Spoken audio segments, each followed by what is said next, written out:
Welcome guys, welcome. Actually, I don't have green light. Yes, I do have green light. So I think I'm actually live. Let me just double check. Are we live? Yes, we are. Great. Okay. Welcome. We are going to be looking at Distant Worlds 2 today. We're going to be playing for a few hours. Looking at particularly the update to the Zenox, which is just coming out. Now, it's sort of maybe 4/5 of the way through at this point in time. There are still some little issues with it. Now, I'm playing with the open beta version of Distant Worlds, so that's what we're sort of playing with. This is version 1.2.9.0. I'm expecting there'll be 1.2.9.1 coming over the next day, which will then sort of flesh out the rest of the little bugs and things that are part of the Zenox experience. But I think we'd still just play it anyway, because I'm pretty sure that in the time that we have, it won't really be a problem, and we can then sort of go from it forward from that point, I guess, as they sort of then tweak it. So let's just go into start a new game, and we'll play with 700 stars in a spiral galaxy, dense nebulas, just so we end up with sort of like the choke points through the galaxy. Just play it on a 6x6 size. The galaxy settings, I'm going to have the galaxy expansion. If we do it expanding, this will then allow the AI to be a little bit ahead of us. Still keep it at level 1, so we've gone beyond the basic techs. The galaxy aggression will be restless, so they will be fairly aggressive. Difficulty I'm going to keep on normal, because this will give them the advantage and through here. And hostile races near the player will be some more players, so we'll end up with a few extras that will be a bit more negative towards us. Research speed will be slow, I think. We'll go slow in this case. Only next research projects visible. Yep, we'll go that way, and we'll go random research paths. That'll be fine. Allow tech trading on, so we'll do that one as well. Pirates will be normal but strong. The proximity will be average, and they'll stay dead once they've been killed. Space creatures will just be on normal as well. The colony prevalence will be normal, abundant independent colony, so we can expect that there'll be a few independents around us. Colony influence range will just be 100%. This is where your borders are. Like I say, this is the expansion of your borders. And colonization range limit will be 150M. This is sort of how far we can move off to 300M is the default, but I'll just halve that, which means we have to be a little bit more aggressive, or we have to use outposts. It'll sort of push us to use the outposts back and through there. Our race, we're going to be playing as the Zenox, and this has actually been fleshed out now to actually sort of have the very, very unique things that the other races have got. Plus, also the faction has now also been given an expansion to its an update to the actual ship designs. And I always felt that the Zenox were probably the worst of the actual models in the game. So they've actually been dressed right up now, so they're actually looking really quite smart, which is great. I had a quick look at it before. Hi, Star Digger Renasu saying warps in and decloaks. There we are. Yes. So we're going to go through this in a bit of detail now, and then we'll talk about it when we get into the actual game itself. But essentially, their personalities were always sort of set. I don't know if this has changed, to be honest, from what it was previously, but aggression 0, so they're just neutral aggression. Cautious, they're very, very careful with what they do, so they don't enter into things lightly. Dependability is neutral. The reproduction rate is just plus 5%, which is actually moderate slow, like that's a low moderate, like 6% is the average. Migration tendency is neutral, and assimilation rate is minus 10%. So they're slightly unadaptable, so they're going to be a little bit harder to go with there.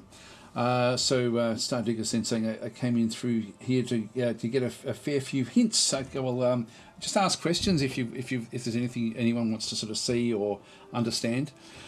The colonization suitability is a little bit of an unusual one. So what we end up with is we've got an ice tundra here of plus 35. Now, what you'll find is that there's a suitability modifier of 20 plus 25, but then there's a quality threshold of like, in this case, 40%. So there's usually a bit of a negative. Oh, actually, this is 15. Yeah, so we have a little bit of an extra one in through there as well. So 40% quality threshold with 15 modifier. What it is the 50% mark is actually is where it's actually it's a confusing way of actually doing this, but it does mean that we can actually go to ice tundra, ice, and frozen ice, and actually be able to settle these reasonably well. The other ones, even continental worlds, are going to be negative, and then as we sort of come back down through, forests are actually one of the worst ones, but then there are a whole lot of other ones that aren't actually listed. So for example, if we've got deserts, we've got rocky deserts, sand deserts. What we're not seeing there is lava planets or any of the really, really hot planets. They're not going to sort of show up in this particular list, but this is sort of where we are with the colonization suitability that we actually then have. Bonuses we end up getting. So we get a lot of different bonuses. And so the shield recharge rate is plus 10%, which is good. So our shielding is going to be reasonably good. I say reasonably because the Wecarus are, the Quamino are actually much, much better with their shielding than what we will be. Shield research goes up as well, so we can actually sort of just go through the shielding. Espionage goes up a little bit as well. This is an interesting aspect about this particular faction, and counter-espionage as well goes up. Now this, I think, has changed because we like doing research. We're going to get ahead a little bit in our own native research, but we also can protect it by actually having this counter-espionage. So we do actually have espionage and counter-espionage, so we can spy a little bit. If we go and have a look at, for example, a day at which are really the spies of these are bug spies. If we have a look and see what what they actually have, their bonuses don't show up there, but they end up having certain things with their, we're not seeing it there, but their actual government type actually does allow them to have better espionage back in through here as well. So these are really, really quite good at spying, but we don't see it there. If we just go back to the Quamino we'll sort of see these are very, very good at research. Reactor research goes up, but they've actually got like special equipment. They've got like the bubble shields down through here, which are incredibly good shields. For the Zenox, we just have sort of like the ability to do a lot of extra sorts of things with espionage, counter-espionage, different sorts of research in through here. Psyops is good as well. Exploration time reduction, so our explorers will be able to go through the galaxy. We're sort of like a faction that tries to get knowledge, and almost like historians, we're the galactic historians. Survey time reduction as well, so exploration and survey are two different things, but they both have a reduction there. Hyperdrive jump accuracy, this means we can jump closer, which means that when we go onto the attack, we're going to be able to bounce in even closer to the enemy to start the attacks. But also, when we come into a system, we're just going to have a little bit less in terms of the impulse drives. The warp drive will actually go closer to the target than other factions. Bombardment resistance, so we actually are fairly resistant to bombardment, and ground combat resistance as well. So we actually are fairly difficult in this sense to conquer through sort of bombardment missions. Now, the AI in recent months has become more, particularly the bug factions, are more likely to bombard you, and which is actually great because it means that it's now quite dangerous in the galaxy. So, special features. This is actually sort of where we have different things. So, built-in stealth. Most hulls for military ships and bases have plus 10 stealth. So, we end up being able to sneak in a little bit. Ancient star charts. Now, the interesting thing about that one is the Harkonish have also got these sorts of abilities. Like, they've got engine research, counter-espionage. Where is it? We're not seeing it in through there, but they actually have the... there is actually something that they've got. The Starfield Generator, I think, is something that gives them a cloaking ability as well. But the Zenox now have got this as well, as their own sort of built-in stealth. Let's have a quick drink.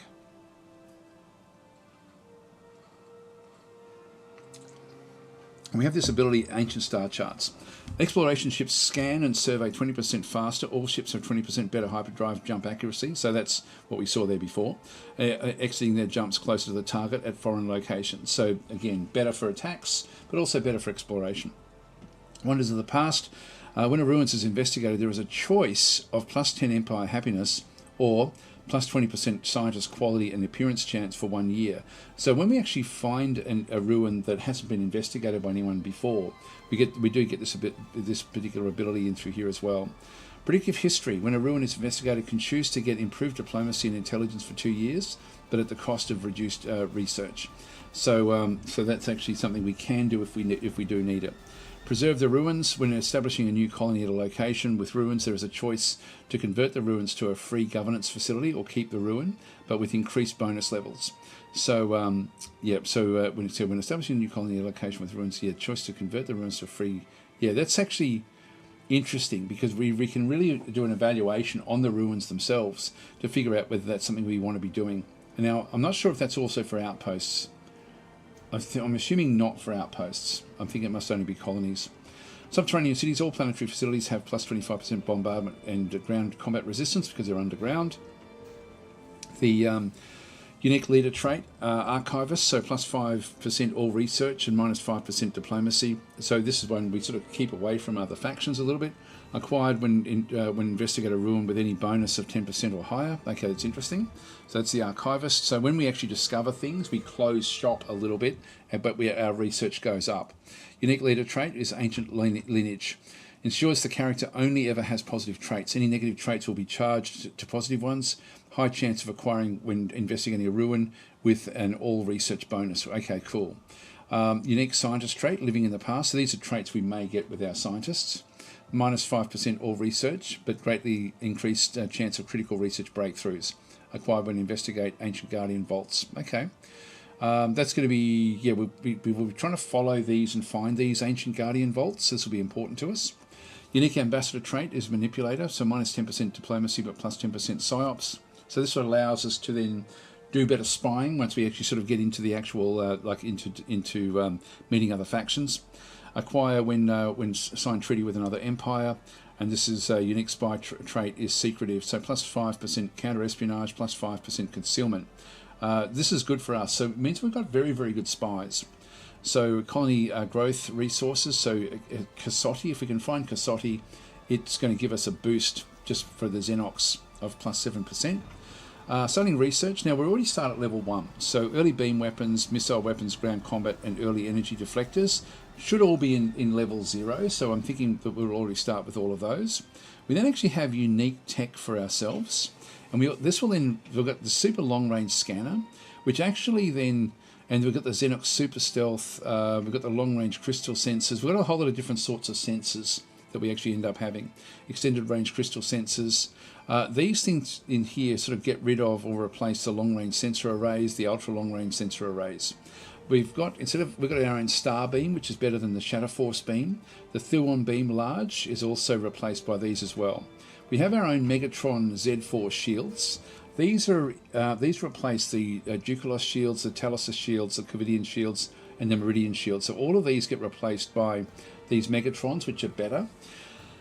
Crystal sensors will replace the standard sensor array. So short range sensor array is replaced by these crystal sensors. I should actually show you the difference when we do get into the actual game itself. I don't know if it'll show up, but if it does, we can have a bit of a look at that to sort of see how these things do work. You can see there's a lot of stuff in through here. And then we have the Megatron shield generator in through here. This will be planetary, and that will possibly get rid of the planetary shield generator. There we go. Yep, so we've got those in through there as well. So they get replaced by the Megatron shield generator. So we've got better shielding for our colonies as well, like if we're going to be attacked. Race victory conditions. Control the most ruins in the galaxy. So this will be important for us. We will need to probably really start to embrace outposts, playing as a Zenox, which is interesting. Explore 100% of the galaxy. Now that's actually something we will need to, that means we're going to need to really send out a lot of explorers. Build the galactic archives at a colony. Lose the fewest ships and bases in the galaxy, and lose the fewest troops in the galaxy. So we want to sort of stay out of wars if we can do it. Preferred governments are either monarchy or technocracy. I'm not sure which way I want to go with that, to be honest, but we will choose one of those ones. We have a lot of allowed governments. So republic, democracy, feudalism, monarchy, military dictatorship, technocracy, and refugee fleet as well. All of the factions can start off as a refugee fleet, which is actually a very difficult way to play. It's a way that I would like to play it, but probably not showing off an actual faction, simply because they really do. It's a difficult start. Like, we have to find things. It's a fun start, but it's very, very difficult, and we won't really be having a good look at these. The additional intelligence missions, we have a few different things we can then go and do. So we've got character defection, so we can try to turn enemy agents. We've got destroy facility back in through there, and infect colony with plague. So we can actually do some pretty nasty intelligence things that the other factions can't do. Default infantry are the Robo Guard forces. These have got a defense of 158 and an attack of 105. That is fairly weak. If we have a look at the humans are even above average. If we look at the Mortlans are the best. If we have a look at their attacks, 210, 140. So Zenox is as we go back down here, 158. So you can see they're a fair way behind in terms of the defense, and the attack is also like 40 points behind it. If we have a look at humans are reasonably good with what they do, 180 and 120. Actually, that's not too far off from where we are. So against humans, we're about the same in terms of the... we're a little bit weaker than the humans overall. Then we have armor evasion, planetary defense evasion, and Titan evasions. Now, we don't particularly like other factions, but we do. The Cormino are probably the closest at -10. The Securans, I wish they would show the whole lot in through here. Rather than split it up like this, just show the whole of all the factions. You can see there that even the, like, we don't go to -100, we just go to -50, which means we're willing to work with other factions, but you know, it's just one of those things where, like if we go to the Boscara, for example, which is your bug faction, they actually have, with their most disliked, is -100s. So they actually really dislike certain things.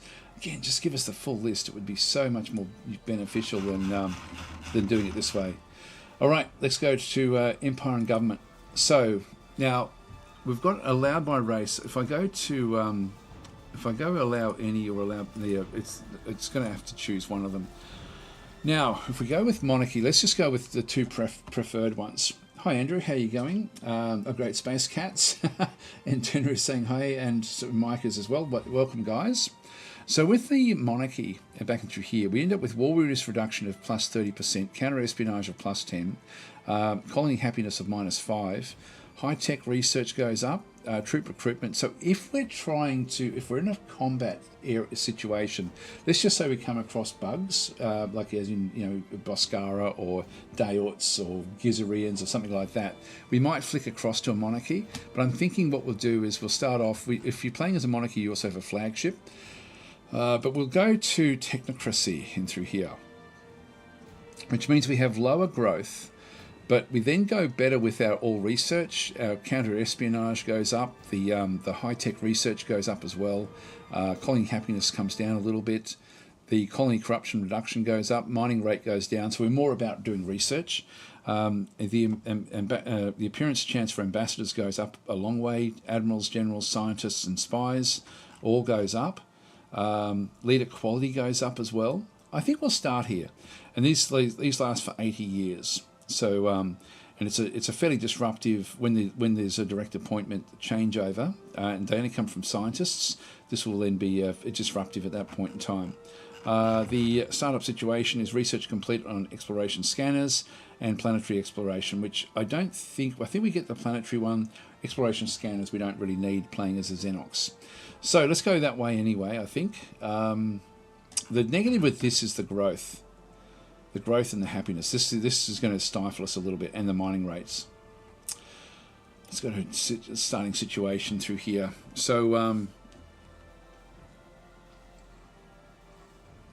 I wish there was a few more steps in between normal and trying or agreeable. Let's just go with a normal for now, I think. We could go trying. That means we're going to have less resources in our home system if we do it that way. And this is homeworld situation, either planet with a moon or moon at gas giant. I'll just go random. So home system critical resources. So this will be whether to ensure a supply of critical construction resources in your home system. So if we have a pre-warp start, this is really quite cool actually. This came in fairly recently. So this one will be not insured, or when a pre-warp start, make sure you can build things. But in this case, if we have that one turned on, there's a chance with a trying start that we're not going to get what we want. Again, I really wish we had more, that we could actually, more steps in between here. You don't really need excellent or agreeable, to be honest. You just need like a more between harsh, trying, and normal. You need a fair few more actually in there, I think. Would be, even if it was a slider, that would be really, really good. So, yeah, that would be really good actually. Because the trying is really, really hard. The harsh is not that different to trying. But anyway, let's just see how we go. Starting location, we'll just go random. We don't know where we'll actually end up being. We're not going to be expanding. We're just going to have 2 to 4 colonies and level 1. So let's just go to the next. Other empires. So auto-generate starting empires on. We'll do 12. That'll be okay. Starting empires off in terms of actually putting in the direct ones that we want. Victory conditions, I'm just going to leave on all of the different victory conditions. We'll have a threshold of 70%, and we're not turning on any of the limits. We'll put on general story events, all of the different story events back in through here as well. So we've got everything essentially. We could turn off different things. For example, some people prefer to turn off, which one is it? No, I can't think of which one it is. There was one to turn off. You could turn off the actual, like all the various bugs, like the what is it? The viruses and things. But I'm not seeing it there. Yeah, so pre-bought home system, you end up with extra little bonuses in through there as well. Debris fields. I'll leave them all on. There was one that actually did have a thing we could turn off the, as I said before, the viruses, but I'm not sort of seeing that one through there. Oh, race-specific story events. I turn these ones off just because it always follows the same sort of path, which I don't really want to have that happening. And here we go, colony events. These are the disasters and random plagues. Let's just turn them off. Keep them off. So it's only the random plagues that sort of end up becoming, they're not going to really affect us. So we'll start the game. Here we go. Now this can take a little bit of time to load. This is the new Zenox look, by the way. So we're seeing a lot more art assets now for Zenox, which is great. Really excited for this. Because I'd never really... I liked Zenox in Distant Worlds 1, but I didn't really ever like them, playing them in Distant Worlds 2. But I'm liking what I'm seeing with these changes a lot. So for me, that looks very, very good.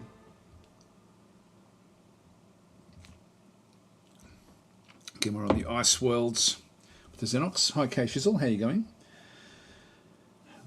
Asking how's it going? It's going well, thank you. So, actually, I showed it the other day on Twitch, but I've got a Yeti drink bottle. I'll just go and grab it. I'll show you. Really happy with the way it turned out. It's actually got a I've got the Daz Tactic logo on the actual on the drink bottle itself, so it's a really good drink bottle. So that's the Yeti drink bottles, and yeah, so I was really impressed with the quality of what they produced actually. So it was really quite nice. Sort of one of those things that's become my favourite thing of the week. So I sort of been sort of testing of putting ice in it, or just haven't tried hot drinks yet. Anyway, let's go through. So we have our faction is known as the Bantu Technocracy. Our government is a technocracy. We are the Zenox. We're typically very careful. Zenox have natural skills in shield recharge rates, shield research, espionage, counter-espionage, psyops, exploration, time reduction, survey time reduction, hyperdrive jump accuracy, bombardment resistance, and ground combat resistance. Our leader is Usu Sapari, skilled in construction research. Our home colony is Batu 2, an ice tundra planet in the Batu system. Nearby is the rocky ice moon of Drea. So looks like we've got a moon around us. We also have another colony, an ice tundra planet called Descartes 3. So these are both, because they've got the number behind them, it means it's in a different system. Our level of technology is expanding, allows us to explore beyond our home system already. We're in contact with the Akdarian Empire, great, that's good. Human Coalition Republic, that's good as well. The Ikaru, that's good for us. Abroad, an independent group of humans, and the Mortal and Colonial Empire, a Mortal faction. They're going to be our enemy, I think, our nemesis. So explore, expand, and conquer. There we go. So we've got some good potential friends. So the Akdarians would hopefully be friendly, and the humans would hopefully be friendly. The Ikaru should become friendly, I think. Yeah, it's interesting. Yeah, abroad, an independent colony of humans. There we go. We've also got another one over through here as well. Let's just get started.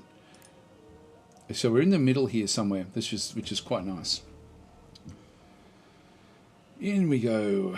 Now, it's got to make sure that we stay paused because we have to double check everything when we do start one of these sort of starts. So, see a start there saying most suitable endorsement ever. Yeah, look, I don't get anything for it. I just like I was looking for like in Australia, it's hard to get things engraved, and I was looking at all different drink bottles, and Yeti drink bottles are sort of, they're like a fashion accessory to a degree, and it's so I was thinking, look, there's got to be other. It's just a thermos after all, but I just thought there's got to be other ones. And I did a bit of research. I was asking people, and a lot of people said Yeti was the way to go, but other people were saying I think Frank Green drink bottles, but then they don't really do the like, the engraving type stuff on them. And then there was another group as well. Arctic, I think, was another group where they did actually do engraving. But when I looked into it, I went through all the Arctic range, picked out what I wanted, and sort of got all the artwork ready to go and etch them because it was a bit cheaper. And and so what was funny about that was when I went to do it, it was not available in Australia, so I couldn't do it. But Yetis were, so ultimately it was cheaper for me to get a Yeti with the engraving, which was actually really cheap. It's only like $4 to get the engraving, as opposed to not get it. So it was pretty funny. So Tenris, I'm going to miss the water ASMR, Daz. No, I'm still going to be just drinking out of a cup. I'm still going to be using the soda stream and just filling up my water that way. I'm really only going to be using that drink bottle for when I go to the beach or do something like that. So it's not going to be. I'm not going to be drinking out of that one here. I don't think, unless I get really, really sort of carried away with the overall fashionable look of it, which is unlikely. But no, I'll just keep on sort of just drinking my normal water, I think. Hi Lewis, how you going? And yeah, so no, I'm still just going to keep the normal glass of water handy. All right, so we've got a lot of first contacts. There's an independent colony of Shandars is encountered, so we can we'll find them. These are interesting. Shandars are reptilians that are fairly friendly, but actually live on volcanic worlds. Dismiss that. The Human Coalition Republic has been encountered. Now these hopefully, they're naturally hostile towards us, but they're not likely to be super hostile. Like, we may end up at war with them. We'll have to sort of see how things actually do go. So mission communications gone poorly. Humans are quite unimpressed with us. That's okay. Everyone's bigger than us at this point in time. So Stardagger saying the beach, that requires outside operations. The graphics are great outside, but the gameplay is uneven and the respawn rate is atrocious. I go to the beach every day, usually. So I've only just got back a little while back, actually. And so I go for a swim every day, which is, I absolutely love it. Then over the weekends I do surf lifesaving as well. So I've mainly got it for that, to be honest, just so I could actually have like a fair amount of water down when I'm on the actual beach itself. Rather than I've got a small drink bottle, but it was I just never lasted. So in terms of, I need to keep on refilling it maybe 2 or 3 times per surf patrol. But anyway, that's So I was looking for a bigger drink bottle. All right, so the Human Coalition. So things have gone a little bit poorly with them. The Mortal and Colonial Empire has been encountered as well. This empire is predominantly consisted of Mortlands. The Northlands are naturally very hostile towards us, so we can expect these will be the main enemy that we end up having. District communications with the Mortlands have gone poorly as well, so they're unimpressed as well. Just missed that. Actarians, the Actarians are naturally slightly hostile towards us, and we can sort of see, we can have a look and see why these are when we go and have a bit of a look. District communication with the Actarians have gone very poorly. We accidentally insulted the Actarians, causing great offence, so we're already behind with all of these guys. Just missed that one. The Ikaru Elysium Nexus has been encountered as well. When you start the game the way that I have, we sort of almost start mid-game, which I think is a nice way for these sorts of videos. It means we don't get to build up.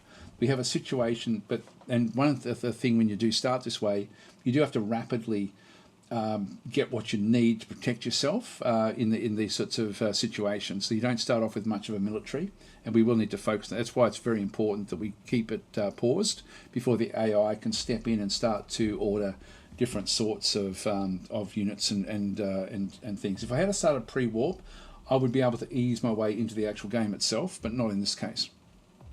So yep, the Empire is predominantly composed of Icarus. They're naturally hostile towards us as well. Initial communications with the Icarus have gone very poorly. We accidentally insulted the Icarus, causing great offence as well then through there. So that's all the different groups. So we end up having a new administrator appears. So new administrator named Ursu Sapari has appeared at Bantu. We just dismissed that one. The humans, this just goes through essentially what they do. Now, we'll probably end up at war with the humans. We're not exactly sure how these will then sort of work. And we've got they've got leadership information, the Mortallans. We'll just dismiss that and have a bit of a look at all of these as we come back through. So the Actarians, I think, are our best chance of becoming friends. The Icarus should ultimately become friendly as well, I would hope. So that's where we are there.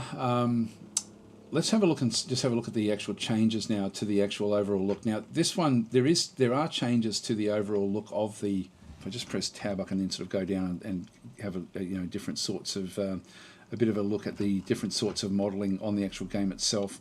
If we have a look at the actual ships themselves, this is probably where the most of the changes really have sort of been coming in, just to sort of make them a little bit smarter. They still have the same sort of overall feel as the original one, but just the actual modelling or the mapping on the actual ships themselves now looks a little bit smarter than what it did before. So we've got the various ships sort of ready to come through with the Zenox. So it's just been given a bit of work over the top there. So you've got the various ships in through here. So there's a whole range of them in around the actual around our ice world, Bantu 2. I'll just go and do Shift Q. And just so we snap back to the north facing. I'll try to keep it so it faces north, just so we keep the keep a look at it. So Rocklight saying, is this a new beta? Yes, it is. It came out about a week ago actually, but I've been waiting for. There's still some bugs with it, and they should be fixed any time now. As in, I mean, within the next 24 hours. I was expecting it to possibly even have been fixed before I started today, but it hasn't been. Just little changes. There's a few little things that are not working quite as well as it should with the Zenox, but it's certainly playable, and those should be fixed, as I say, any time now. So I'm hoping I've got a live stream on the Slytherin channel tomorrow to show off the this faction, this aspect of the game as well there, and so I'm hoping it's fixed before then as well. I was hoping it was fixed before I did this one as well, but then I thought, look, I'll get it out there so that you guys can sort of see the changes. So anyway, what we're going to be now doing is setting up. Because we've started mid-game, we don't get to ease into the game. We have to basically hit the ground running, which means we have to do evaluations. We have to figure out where things actually are, and so we've got a fair bit of time that we need to now spend to plan for having started in the middle. So we've almost sort of got like a situation where we've inherited a position in the game that may not be exactly what we want, but let's see what we've actually got through here. So I'm just going to start going through and doing this particular evaluation. We can see that we've got similarly coloured factions near us, unfortunately. This is a bit of a pain. If we have a bit of a look, this is a human faction over there and humans there. So we split the one human faction. Now they probably have other planets as well that are further off from where they are, but we happen to be right in the middle of their actual enterprise. Descartes back over through here is our other faction, or our other colony, and so we have our main colony of Batu back and through this other side. So that's all that we actually have. We don't know where the others are, though, like the Mortallans and the Icaru, for example, and the Actarians. They'll be around somewhere else. As we sort of zoom back out, that's really what we see of the actual galaxy. But we must be in communication or in sort of vague contact with them somewhere in that particular grouping in through here. So we also will have done basic exploration in around the systems that are close by, and we'll have some mining stations in around here as well. So let's have a look and see what we are actually missing in terms of resources. If we go across to the actual resources, we can see there that Caslon is critical, and we've got one critical construction resource back and through there. And if we have a bit of a look to see what's what, and we're looking for the number of sources more than anything else. So I'm just going to go into all resources. And that way we can actually have a bit of a look. Actually, no, I'll go from fuel and construction. So Necros, we haven't found any Necros stones. This could become a problem for us. We'll have to look and see if we do need it. So we actually haven't found any of those. Emerald crystals, we've got one location. We've got carbonite, which we are mining. This is an important resource. This is often one that's very hard to find. So if I go and click on carbonite and then zoom back out, we should be able to then sort of see, there it is there. We have a mine there. There. So we actually have a mine around this marshy swamp planet. And so in this case, we are mining Icarus meat, Magellan nuts, and carbonite. So we're getting carbonite from there, which is useful. So we actually do already have a resource there. The next thing we've got is dilithium quartz is a rare one, which we don't really require. Kaisian crystal we don't usually require. Osalia we don't usually need initially. Caprica, we're going to find a lot of that. That sort of often comes with along with steel. Tidarius, we've got 2 of those. Silicon, 3 sources, with one of them being mined over there. We've got some, and some further out this way, and we know of some in the human areas as well. Hexadorum, we've got 1 source there, which is in our home system. This is sort of like a more advanced polymer, but again, we don't really need it in the early part of the game. So it's not an important one for us. Argon is not important, or not as important. They're usually fairly easy. Acylon is easy. Polymer, we've got 2 sources of polymer. This can be quite difficult as well, and we control 2 of the 3 that we're aware of. The humans have got 1 over here. Well, we happen to have 1 in our home system as well, which is great. Caslon, we've got 2 of 7 sources. Now we don't have any out here, so we've only got these 2 in this instance. And then the others are all out through this other side. Now there may be extras. Let's have a bit of a look. We've only got the 1 source of Caslon here. So the this mining station through here is usually about 60%. No, that's only 36% with the Caslon, so that's actually low mining rate. What about this one here? We do want to have a fairly high mining rate. 55 is okay. 60 is usually about sort of what you're looking for with your mining rates for Caslon. We've only got the 2, which means that the rest of them are inside the human territories at this point in time. That's our fuel source. Mebnar, we've got heaps, and steel. We've got 2 sources, but there's steel we'll find all over the place. But this will be actually one of the things that will slow us down a little bit with what we actually have in through there. Let's have a quick look at luxuries as well to see if there's anything else that we know. Now, we don't know of anything to do with Loris fruit.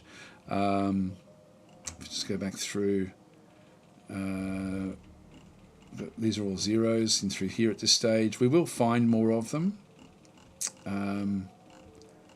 So yeah, we're not finding very many of the luxuries at all. Zentabia fluid back in through there as well.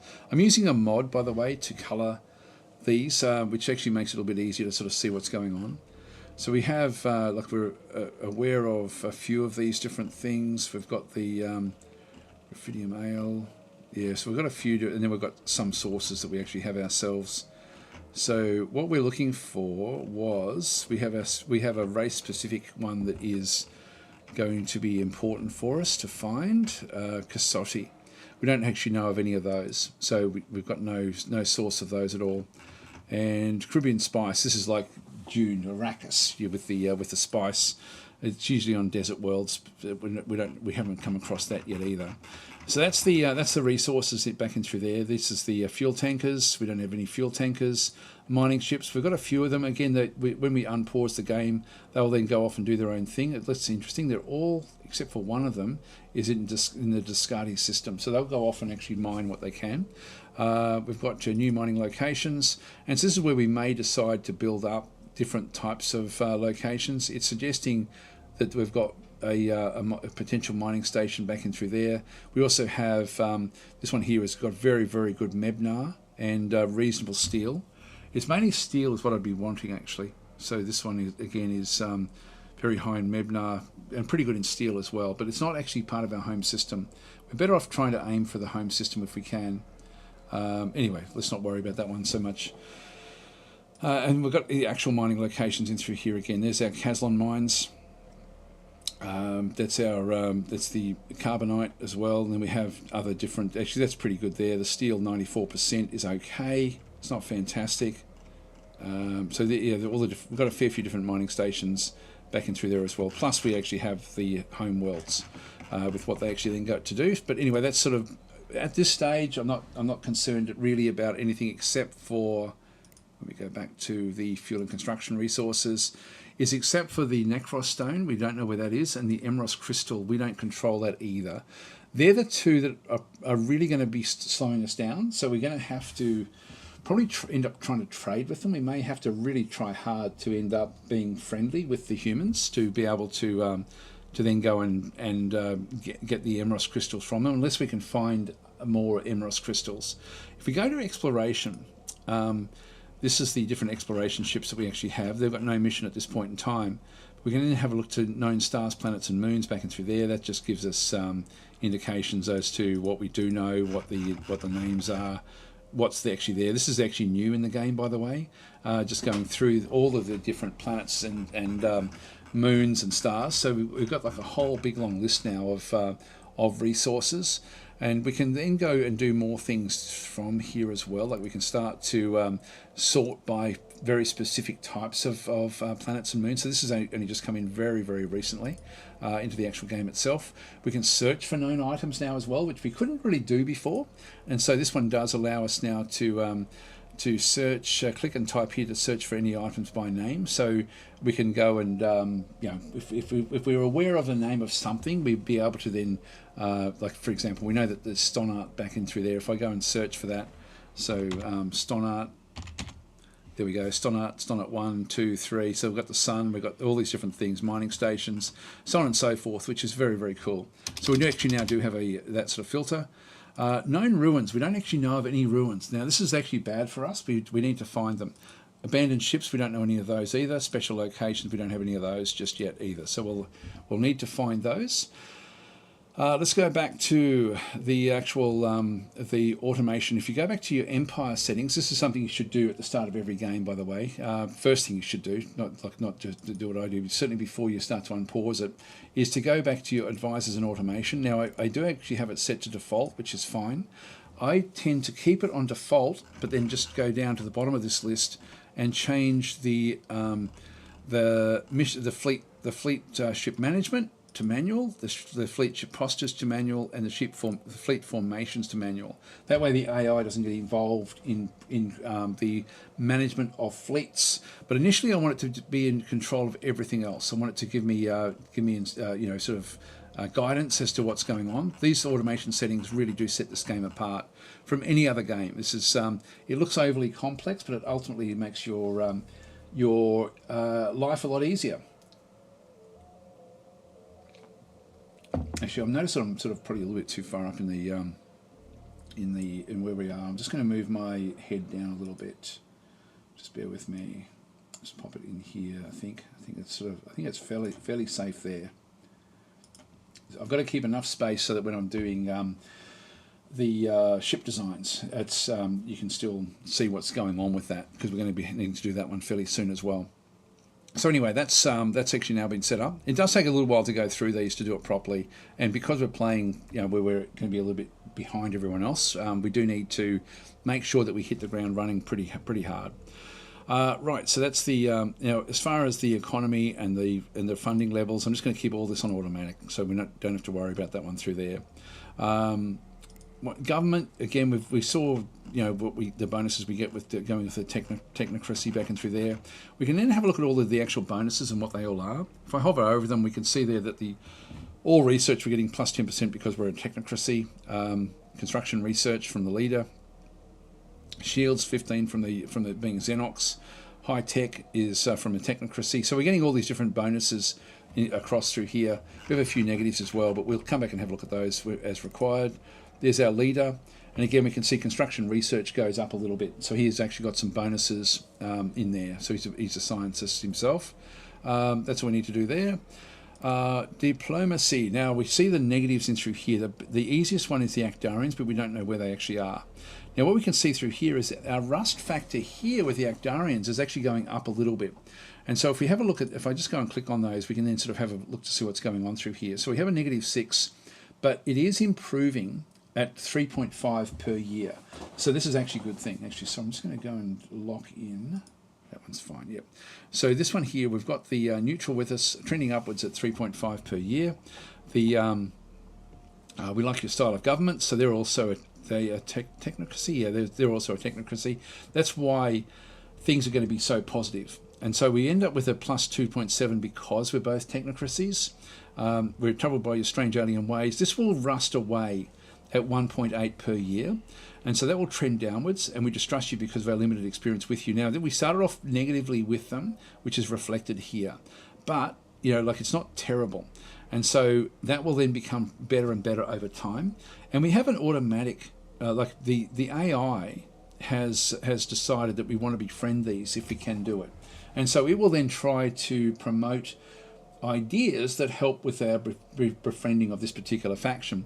I can override that by unclicking the automatic aspect of it, and then just manually clicking what I want. So we'll have a look at the others as well. But in this case, we don't have any trade bonuses with them, but we'll be wanting to do that. Now, we can see their relationship with the others as well. They don't like the Ikaru. The humans they're actually fairly friendly with. They're friendlier than with us, but hopefully we'll end up on the good side of the Actarians and possibly end up with something that's going to work fairly well for both of us. Now, we've got Stardover saying, amateurs talk strategy, professionals talk logistics. There we are. You need both strategy and logistics, you fool, says VSM. You do in this game. Well, logistics is really important in this game, which I think that's why I love it so much, to be honest. I really do like games where the supply lines are very, very important, and this is one of these games where that is critical. The Ikaru, let's have a look at those guys. These are displeased with this -14. They're the next friendliest one to us. You can see there that we've got an automatic aspect with them to conquer them. We don't like them, and so they're displeased, they just trust you, but this one will become more positive, but the Strange Alien Ways is trending downwards at 2.5 per year. So they're going to become more and more negative. This one here, the limited experience will then rust away as well. It'll rust away, so overall we're getting a negative 0.5 trend downwards with what's actually happening. So this is just going to get worse and worse. If we start trading with them, they may be able to bring this one back up. Or if we start to learn about them, we may be able to turn that one around as well. The next one that we've got is the Mortal and Colonial Empire. Now, I thought these would be even worse than -15. So they like our style of government. They're a military dictatorship. And because a technocracy is sort of a dictatorship as well, it's a technical dictatorship. Like our civilians are suppressed, but through technology, or through the pursuit of technology, rather than through military. So these ones here, we have a rusting away of -1, so they're displeased with us. We're troubled by your strange alien ways, -4, back and through there, and that's going to get worse and worse. And -11.7, we distrust you because of our limited experience with you. That's going to diminish a little bit over time. So that one's going away a little bit. Again, if we end up finding where they are and moving through, I think I'll keep that one and conquer. The Human Coalition, this one here, we have a very, very quick with this dissolving of friendships and through this other side. Now these are a democracy, and again, because we're a technocracy, which is, as I say, is almost like a dictatorship, that's going to cause issues. And so with the Human Coalition in through this other side, them being a democracy, they can see that we're not really in the same line as them. Now, the Actarian Empire, they should also start to rust away there as well. But the humans, I think, are going to be a problem. So I think I'll keep this on Conquer. So this actually, so I don't think I'll change any of these. The one I'm thinking I could possibly befriend is the Ikaru, or even this one here. It's not terrible. This one is the Strange Alien Ways really does trend downwards quickly here. You can see there it's actually, this one only goes down a small, by a small number. We've got a chance here. Let's turn off the automation of this one so we can actually then go and pick what we want. So it's now manually controlled. And let's just, instead of going befriend, let's go to neutral. So we'll try to just become neutral with them. So neutral strategy means that your empire is more likely to work towards trade treaties and non-aggression treaties. You would typically be willing to undertake a wide array of espionage missions against this empire, but no sabotage missions. So that's sort of what we would end up doing with a neutral aspect. The Actarians, we've got befriend. And this one here means that your empire is more likely to work towards mid-level treaties, migration, territory map sharing, galaxy map sharing. You'll also only pursue low-level espionage missions against this empire, so stealing map data. We could even go even further with ally. And so if we go to ally strategy means that your empire is more likely to work towards high-level treaties, so military refueling, research, exploration, mining rights. You're also much less likely to undertake any intelligence missions against this empire. Let's do that, I think, with these guys. So we'll go with, we'll try to befriend those. I'll keep the others on automatic, though, and sort of see how we go. This one, we've got a good chance of befriending these. Now we're going to need to get this one from -6 up to about +20 before we can really even start to do anything. So it's going to take a bit of time. If we end up with a lot of money, we might sort of start to give gifts to them, I think. We'll see how we go. So we've got that one there. Again, we can just have a quick look and see if there's anything special that they've got that we need. Icarus, nothing much there really.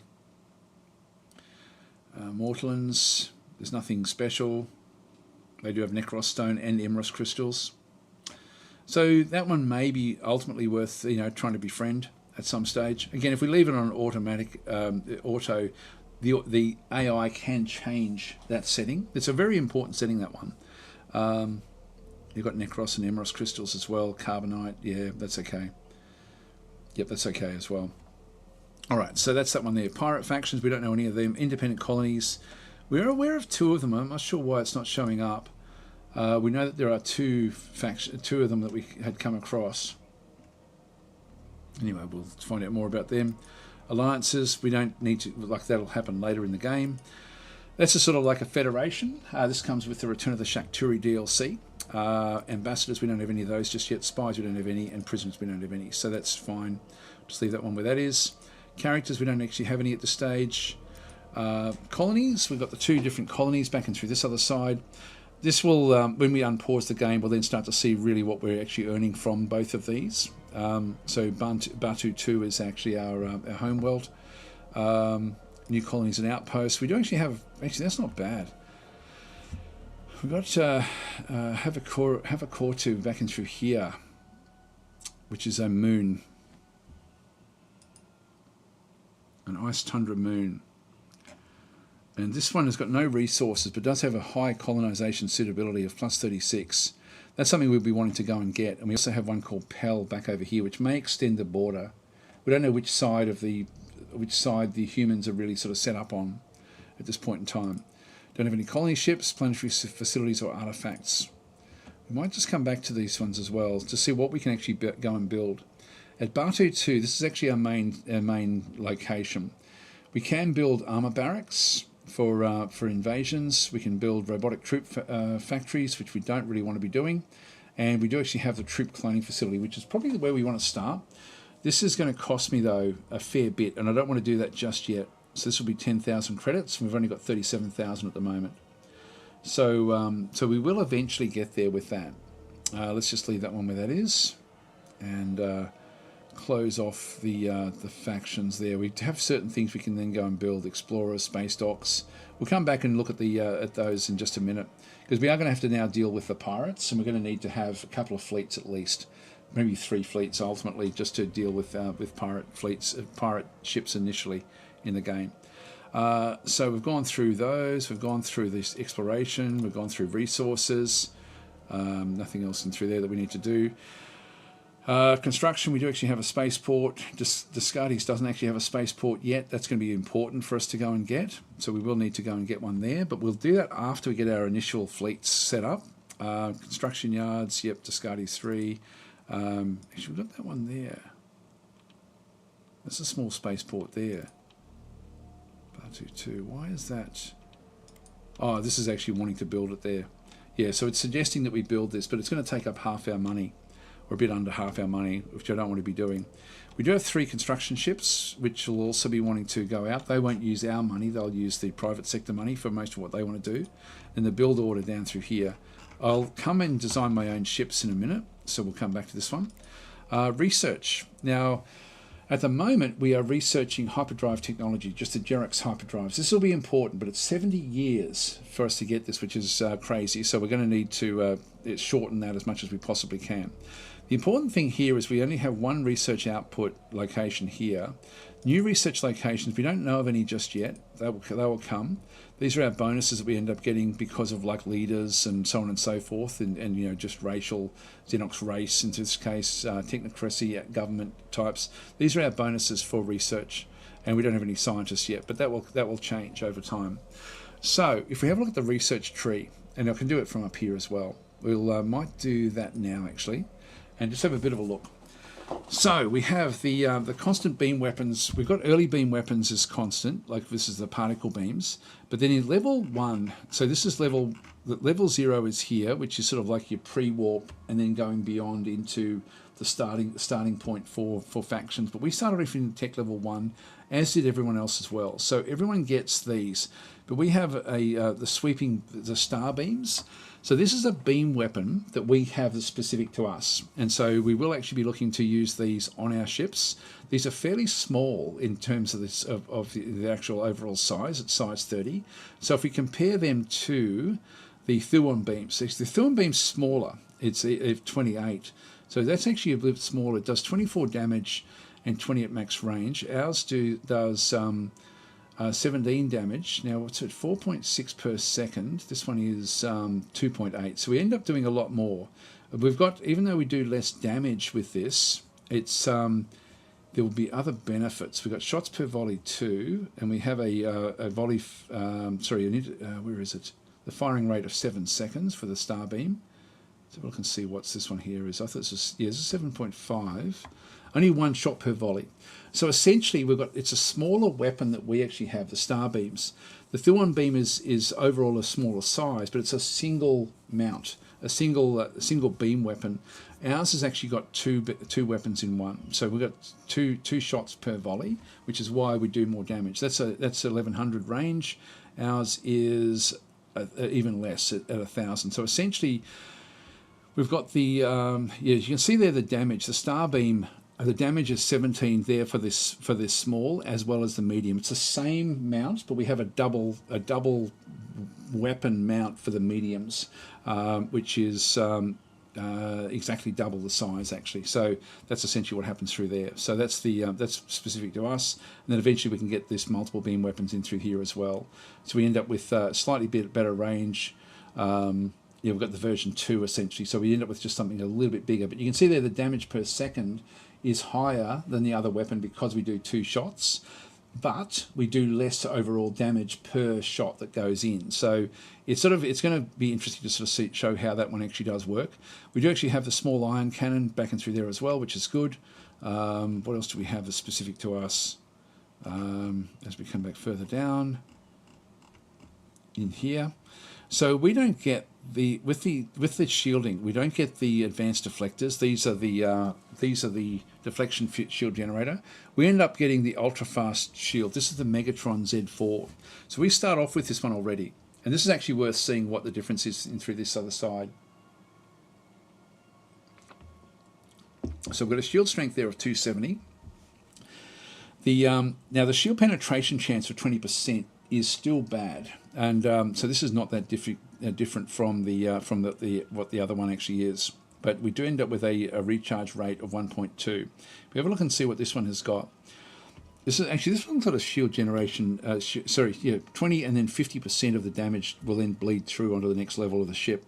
So the shield penetration chance is 1 in every 5 shots that's fired at the ship will actually ultimately get through, and which means that damage is going to be done. You're going to absolutely have to have armor if you're using any of these sort of shields.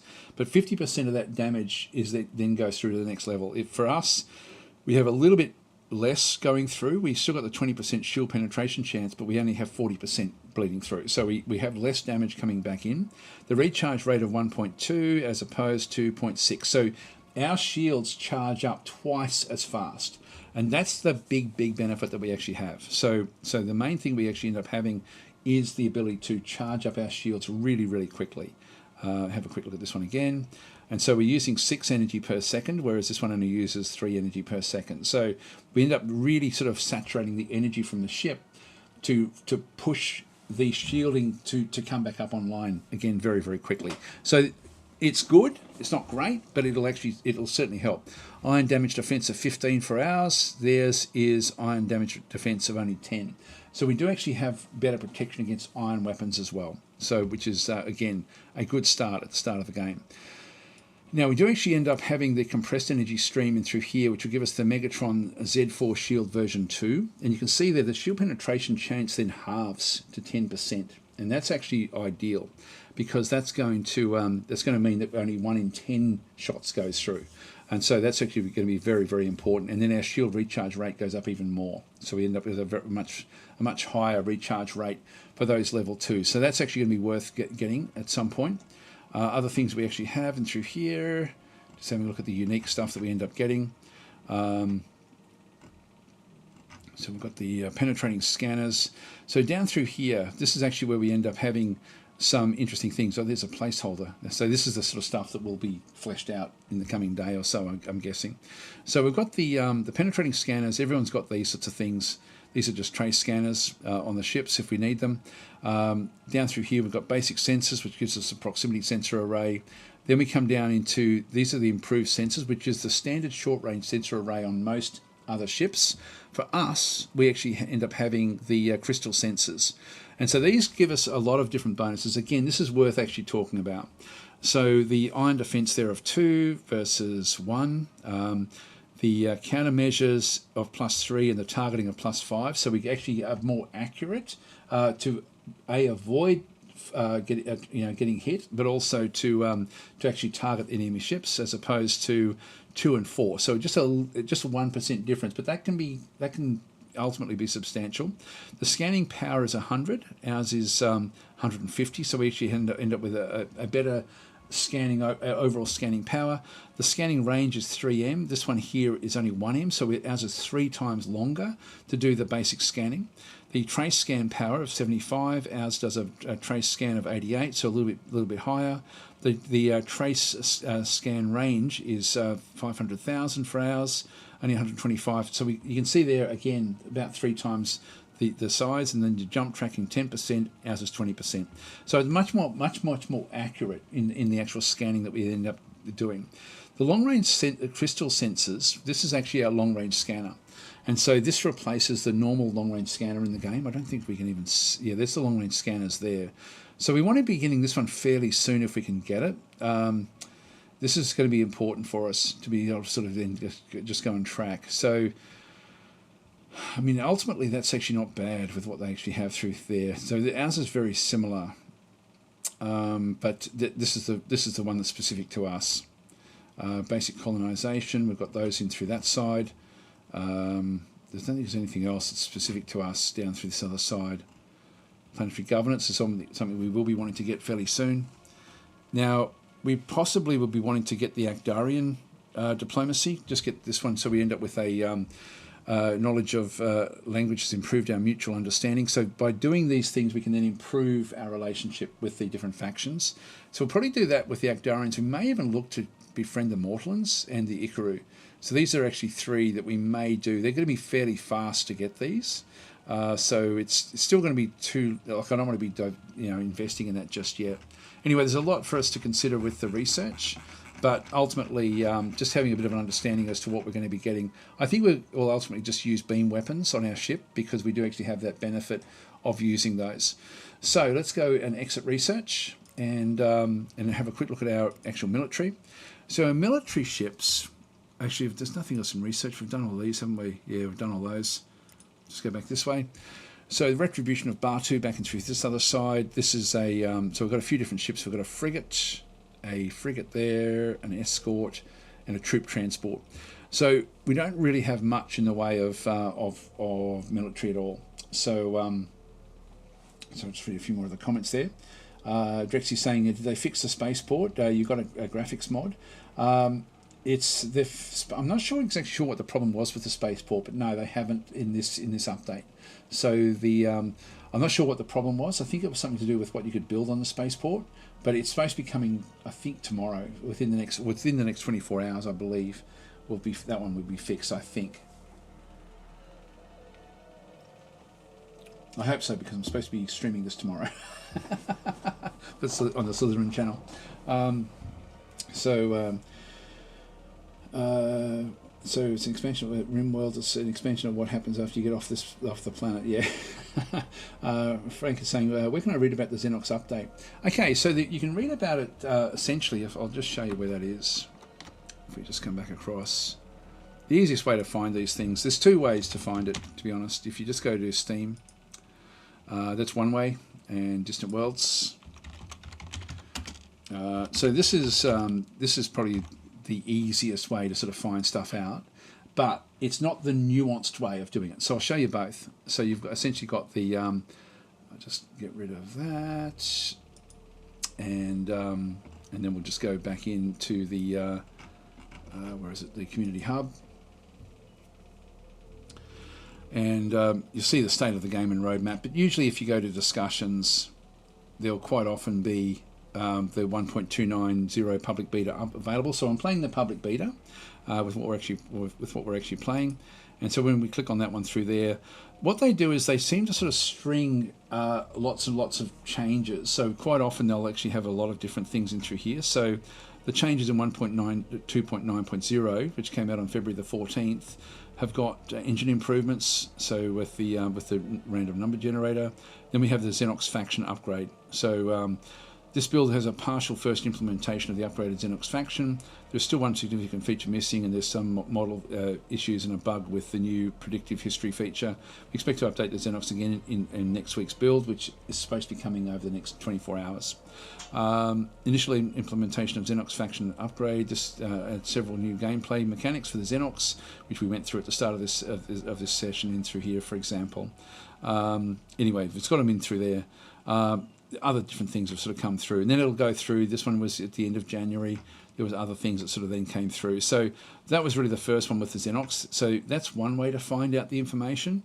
But probably the best way is to go to, if I just go to Matrix, if you go to matrixgames.com/forums, and in there, this is most of their information, and most of their building is done in here. They also have Discord servers as well, if you've got Discord. But usually what you'll find is that the information in Distant Worlds 2 in the forum is good as well.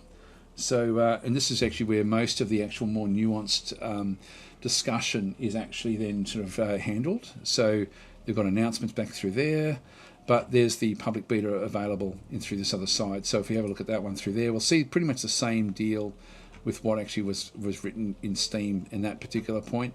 But quite often there'll be other people sort of discussing things there, but this is actually usually the discussion in the Matrix forum is more by people who play the game more than on Steam. So Steam, you'll often find like a lot of questions about more basic things in the game, I guess, which is fine. But there's often like a lot of nuanced sort of things in through here as well, like this update issue.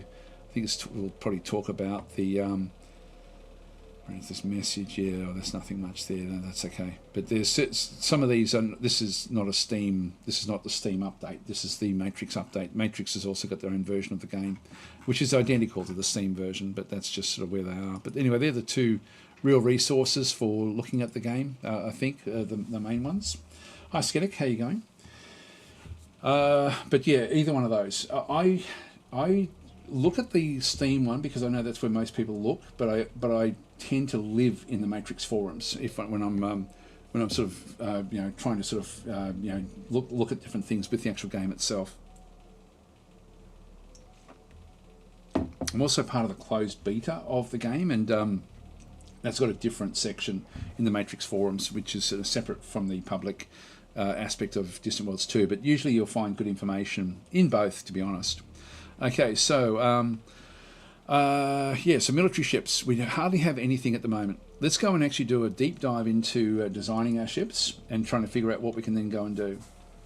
So if we, where do we get up to? So closed beta. How do you call it? Beta. Closed beta? Beta? That's beta for me. I don't know if it's that's Australian or just English or what it might be. I think that beta is English and beta is American or US, I think. Maybe wrong about that. Anyway, let's continue on. So with our military ships, now this is actually where we actually see the formation of ships and fleets and so on and so forth, admirals. We'll just keep on going with that one through there. But if we go across into construction, we can then go into our ship designs. I'll go through this in some detail. I do this every time I do a stream because I think it really, really makes the game accessible if you understand how fleet management works. So Drex is saying, did you hear the meta abuse pod where I admitted I don't design my own ships? You don't have to. You don't have to. The game does a good job of ship design, but if you're playing behind where the AI is, you have to find some point of advantage. And so if you design your own ships and fleets, you have a much better chance of actually being able to be better than the AI in terms of quality rather than quantity, because you're not going to be able to, like when you're playing the way we're playing, where the AI factions are about 3 times larger than our faction, which means we're behind them. If I played on an equal playing field, I wouldn't need to worry about designing my own ships because we'd be sort of level. But in this case, I need to consider my ship designs, how they work together, what's going to work and what's not going to work, and then also the fleet composition to actually get the best out of the actual ships that we actually have. So we have to analyse what we're going to be doing with the actual ships themselves. And you can see through here, I don't have that many ships that I can actually go and build at this point in time. Like just escorts and frigates is all I really have at this point in time. Now, we should have, you've got heavy escorts, etc., etc. Let's have a look and see how these actually work. So if we go into the ship designs, now, most of these you won't need to worry about at all. So, and you do want to have the AI really looking after most of your ship designs for you. It does a good job. So it's not, and we may not even change anything, but I always like to see what it's put on there, just in case it's something I want to change. So hi, Guy, how are you going? I've also tried this beta, and so Frank's saying I always find myself with so much surplus resources. I wish that they changed maintenance to consume resources and not just money. Yes, it sort of works that way, but then they stop shipping it at certain points as well. So it's an open beta on Steam. Yes, it is. I'll show you that as well, actually, just in case people are sort of wondering how to access that. Sorry, I'm just going to Alt-tab my way back out again to this one here, just so I can pick up my own Steam areas. So if I go into Steam, open up my Steam library, and go to library, back in through here, and you can see there, if I just click on Distant Worlds, and you can see it's got in brackets, square brackets there, beta. So to change it, just go to Manage, and then go to go to Properties, then go to Betas, and then go and choose from the drop down beta. It'll be whatever, everyone's got access to this one. So beta 1.2.9.0, and so that is actually that's the open beta that anyone can access. You can see I've got a closed beta there for the coming faction as well, which I don't have running at this point in time. So I'm not allowed to show the Artux and the Wekarus just yet. So I'm playing with just the open beta in through here, which allows me access to the Zenox at this point in time. When all the bugs are ironed out of that one, it will then become the actual base version of the game. But there'll be a bit of toing and froing at the start. So just be aware it's a beta access, which means that there's going to be changes to it. Okay, so Stardoga is saying the ship design in Distant Worlds is a deep science. Not as much as people think it is. It was actually harder in Distant Worlds 1, believe it or not. So Stardagger is saying this game is sort of a flagship for PCMR players. I don't know what that is. So make your ships. Well, you don't have to do it. I like doing it because it ultimately gives me a slight advantage over the AI sometimes. This is our design, our ship design. Now, there's 2 different aspects of the game, which I didn't really talk about when we were looking at the actual empires. We've got a private sector, which looks after the things, for example, like if I go across into civilian ships, these are the civilians. The civilians look after things, for example, like mining, passengers, and freight. So they look after that. I can't even control that. So the private sector looks after all of that stuff. And so these are the actual ships that I never bother doing anything with these. You can see I've actually, like at this point in time, I've got like light transports. I've got 34 of these running in the game at the moment. I've got 4 mining ships, 3 passenger ships, and no small mining ships. So I've just got medium mining ships. So they won't build small mining ships, to be honest, if we've got access to the medium mining ships. So they'll just automatically upgrade the hulls, which means the designs will be automated, and they'll retrofit automatically as well when there's been an update. So whenever we find new tech that will then work, the AI will just go through all of the designs, automatically update everything, rebalance everything out, and then sort of just go forward and then retrofit automatically. So I don't have to do anything in through there if they're set like that. We also have civilian bases, and again, these are going to be the small and large mining stations. Back in through there, we've got 16 large mining stations. We also have resorts, which we don't have any locations for with that just yet, but they will also they'll automatically be updated, which is fine. Some people do like to design their own mining stations to get more defenses on them than what is normally there. I don't bother with it. I just let the AI do that one through there. So that's PC Master Race is Stardagger. That's what PCMR is. I'd never heard that one before. And Frank is then saying, I kind of miss hydrogen reactors. I don't, to be honest. I'm glad they've simplified that one. Frank is then saying, I do micro the civilian designs. AI sometimes picks some critical resources in weapons. Also, I like efficient hyperdrives for civilians. Yeah, and there's a lot of people who, when they are designing ships, will design a lot more than what I do. I tend to only focus on what I need for my actual fleets. So I just let the AI look after the civilian ships. Guys saying it has a new endgame crisis when it is discovered that Caslon use is causing galactic warming. Anyway, let's continue on. So we've then got also state bases. So the bases that we end up having is research stations and spaceports. Now we've only got one small spaceport back in through here. Again, I wish that they would change the name of these small spaceports. These are actually two different designs that we actually have, two completely different hulls. And they also then have state ships. And so it's mainly the state ships that I look at. Now, some of these I don't bother with. So I don't bother, for example, with the fuel tankers, the exploration ships. I don't usually change those. Construction ships I don't usually change. Things like the basic bomber and the basic fighter, these are small craft. And so I don't tend to worry about those either. Sometimes I will, but not usually. And the thing I like to do with this, I'll just go through the way I like to sort of set this one up, is that when you're going to override anything that the AI is going to do, you've got to make sure that the hull upgrade is no longer automatic. It's got to be manual for anything you want to change. So if I sort by role, that way I put all of the same class of ships together. So if I go that way through there, the role, I've got three different types of escorts. I've got a normal escort, patrol escort, and a heavy escort. And you can see there I've got one heavy escort in the design at the moment. And we'll have a look and see what these actually have available and sort of the best way of actually trying to figure these out. Now with all of these, I don't want the AI to do any of these. I'm just going to go and click on manual for those. I do this because you can actually go to upgrade and that will then automatically set it to manual, but I'm just going to make sure that I'm looking after those designs. And the frigate as well. I've got one frigate through there. I'm going to make that one manual. And I'll probably make the troop transport manual as well. So I'll just go that way as well. So they're the only ones that I really, really want to be sort of looking after. I'm only going to pick one escort initially to be the type of escort that I want to then be using. And we can retrofit from any of the different types of escorts. And so this is a much smaller design than, for example, the patrol or heavy escort. Now, if I go to add new, as in add a new design, I can then do a quick evaluation as to the three different types of escorts as opposed to the frigates, as to see which of these I want to then be using. So if I go into, again, click on roll, so I've got the escort. When I click on these, I then get a summary as to what this will actually then have.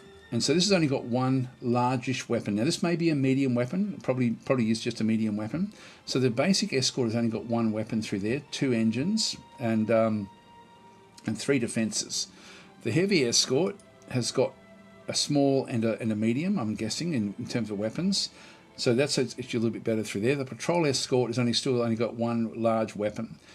Definitely want to go for 2 weapons. So it's already a no-brainer using the Zenox to go for the heavy escort. Now, some other factions will have more weapons and different layouts, but ours is mainly geared around defense. So you can see there that we've got extra defense on our escorts, but I really, really want the extra weapons. So I know that I want to go for the heavy escorts.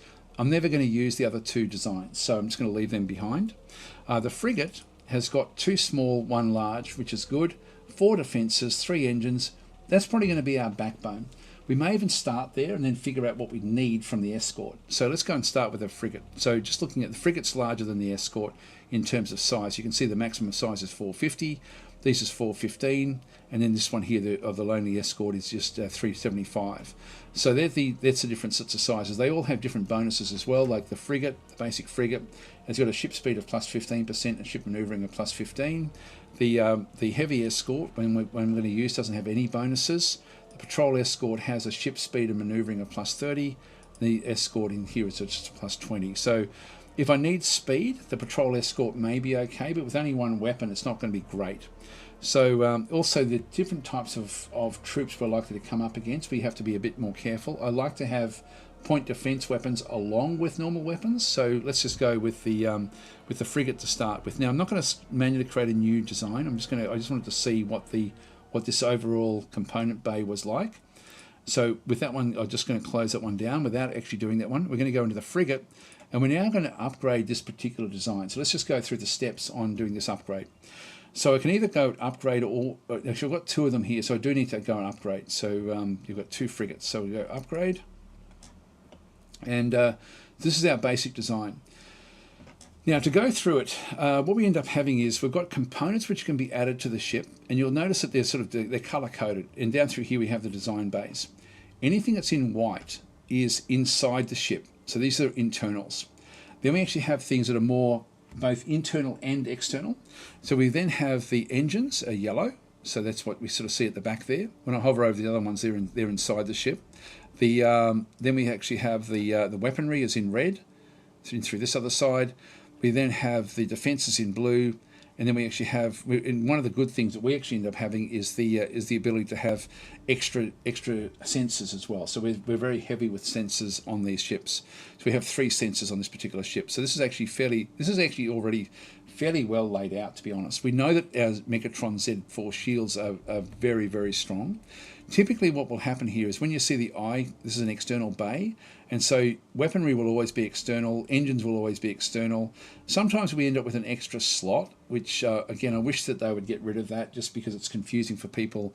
That's there for the patrol escorts, or for the patrol frigates. Eventually we can get those. We may still be able to use that engine mount if we needed to. I'll come back and have a look at that one.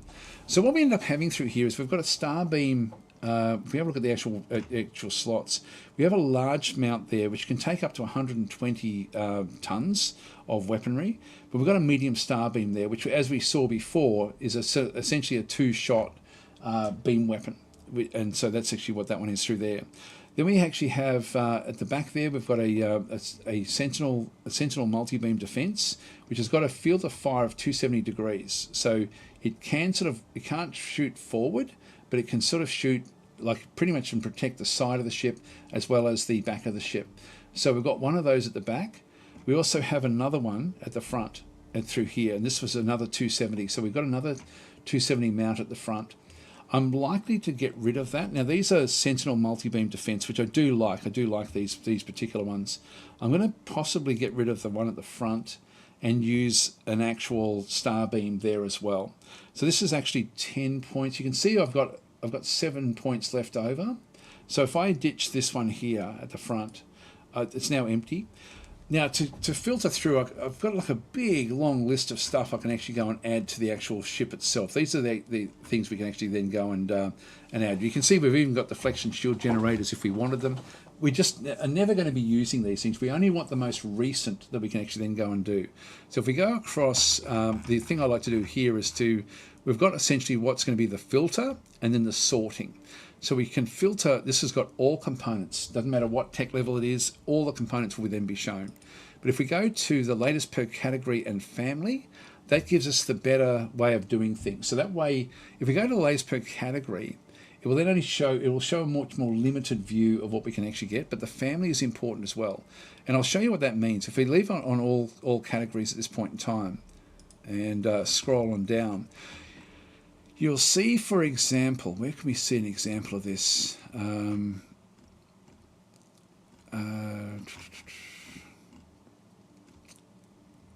Yeah, we've got, these are standoff weapons, for example, concussion missiles and epsilon torpedoes. This is not really a good example, but we actually have, these are all the different, so this is the category is weapons, the family is standoff weapons. So the standoff weapon family has got different things in through here. In fact, it does really sort of show up when you look at the point defense, the IN. So the and these aren't filtered at all. So these aren't sorted. Sorry. If I go to, like, this is what this is doing, is it's sorting at the moment by the bay type, which is weapon, and then the name. And so it's going to go A, B, C, and so everything is out of whack. You're better off actually sorting by the family. So if we go across, we'll do the sorting first. And so the best one is to go by bay type, category, and then family, and then size. That way we end up with everything really, really laid out quite nicely. So if I do it that way, everything that's the same grouping, so all of the standoff weapons, for example, will all be together. And so they go family, then they go the type, the concussion missile, and then they go from small to large. This one is Epsilon torpedoes, is just small, plasma torpedoes, small, Epsilon, actually that's sort of showing the torpedoes going from small to large back and through there. But we're still seeing the old plasma torpedoes. These were the original torpedoes before the Epsilons came along. And so we need to stop showing, we need to filter by latest per category and family. That will then get rid of things like the plasma torpedo, which we don't want to be using. This one just gives us the latest tech, but sorted in a way that makes sense. So all of the interception weaponry is in through here. The Sentinel is a size 11, and so this is actually, I'm happy to use that one. I do like this one a lot. So this is a multi-beam defense that we actually have on the ship itself. So latest per category and comma family is important, and then for the filtering, and then the bay type, category, family, and family size for the sorting.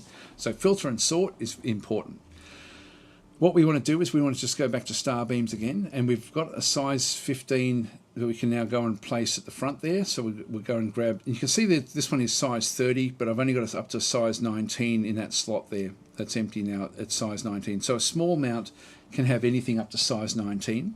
And so we're just going to go and grab the 15, the small star beam, and add that one in there. That gives me 3 star beams at the front, essentially, of the actual ship itself, with just some point defense at the back. I'm happy enough with that one. We're up to 447 now. If there's any problems, it will then show up in through here. I'm just going to call this one my my star escort or something like that, a star frigate. And so that's going to be what we end up having with this particular design. So we've got, I'm happy enough with the 3 shielding. I mean, I could sort that out and get rid of one of the shields. And you can see there that the shields are size 18, the armor is size 10. These are smaller than standard shields, by the way. The standard shields are size 20. I think they are, actually. Maybe at that level they're size 15. I can't remember exactly what they are. But anyway, we've certainly... The more shielding we have, it's only if people can cut through shielding that we're going to have problems. So I'm thinking that that's actually fairly good. And then we actually have, with the different sensors we have as well, I know that these actually, this whole range is going to give me much better countermeasures, much better target tracking, and the crystal sensors also enhance that as well. So our overall ability to attack enemy ships is actually very high with this. So we don't have to make much changes here. Now we do actually have one more weapon, if I go and throw in a proton engine, to see if it'll accept it. It will actually ultimately accept it, but then we go over size by a fair way. Let's get rid of that. We do actually have also, we've only got 3 more points. The thrust vector would give us a bit more maneuverability, but I'm not going to worry about that one.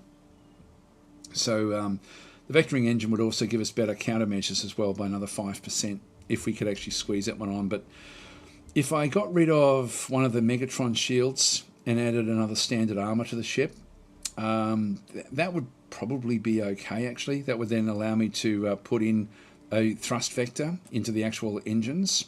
So let's go and do that one. Let's go and throw the standard armor back in there. That's going to save me another 8, which then allows me to have 11 left over, which I can then go and place the thrust vector, because I don't have the size for the space for 20. Go and throw that one into there.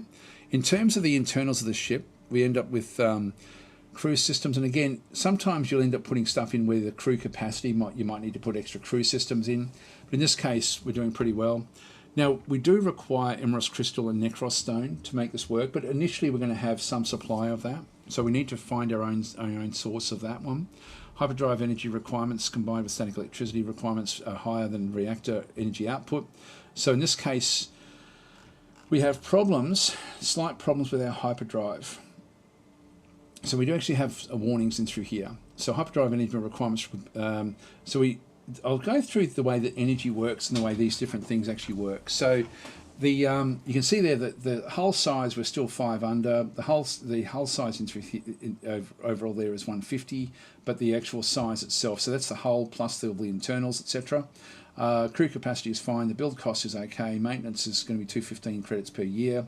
And the maintenance savings is 23% just based on other factors. So don't worry too much about that one through there.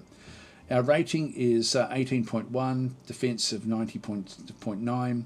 This is just a bit of a summary of the, not the actual, this is sort of shows how things actually work, including the following factors: standard iron weapons modified by targeting bonuses, etc., etc. So we end up with sort of like an overall rating in terms of what the game then tries to figure out as to when we're going to be fighting different things. And so when we come up against enemies, we are going to need to, we'll have a look and see that at the time anyway. The frigate, the basic hulls in through here. The ship speed, we get the plus 15 and manoeuvring of plus 15 as well. The bonuses, these are the accuracy because we're Zenox, for example. The extra ship speed and manoeuvring from there. The shield recharge rate because we're Zenox is going to be coming up through there as well. The energy collection rates. Now this is the energy that we end up getting comes from some of the components that we have. So the energy comes from the fission reactor back and through this other side. And again, there is a help file you can go through if you're wanting to sort of figure out exactly what's going on through here. But our best reactor is the fission reactor. If I hover over that one, you can see there the reactor energy output is 62 per second, and the reactor storage capacity is 105. And so that's actually what we have in terms of the overall reactor itself. Its fuel is Caslon, and so this is actually what the Caslon is used for. So the reactor is fed by the fuel cells. The fuel cells back up through here. If I hover over these, we'll then sort of show that these have got a fuel capacity of 110. We've got two of those, so we've got 220 overall fuel capacity. And so the reactor storage capacity through here is 210. We have fission reactor there of 105. We've got two of them. We've got two reactors. That's what it is. So we've got two reactors there to give us the energy that we require. If I got rid of one of the reactors, we would then not have enough energy to do anything at all, really, in terms of being able to jump. So what I would need to do is I'd need to figure out how to use less energy back into this output through here. I can do that through other, like by getting rid of some of the other bits and pieces. Like for example, the shields take up energy. If I ditched a shield, that's now just come in over the top there where it's actually sort of just come back in, but we're at the expense of shielding. So I'm just going to go back and put that shield back on again because we don't want to do that.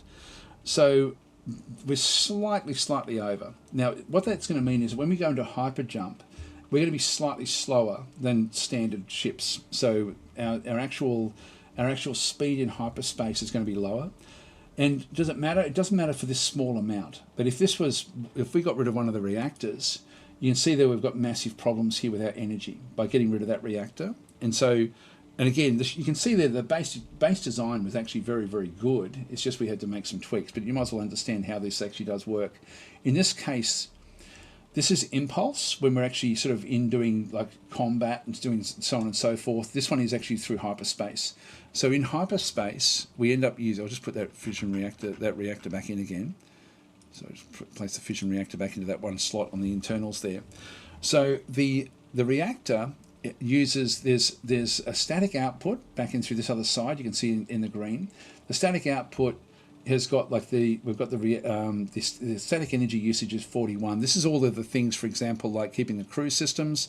If I hover over crew systems, actually, if I do it up through here, if I just go and hover over that one through there, you'll see that there is actually a static energy usage of 2 per second.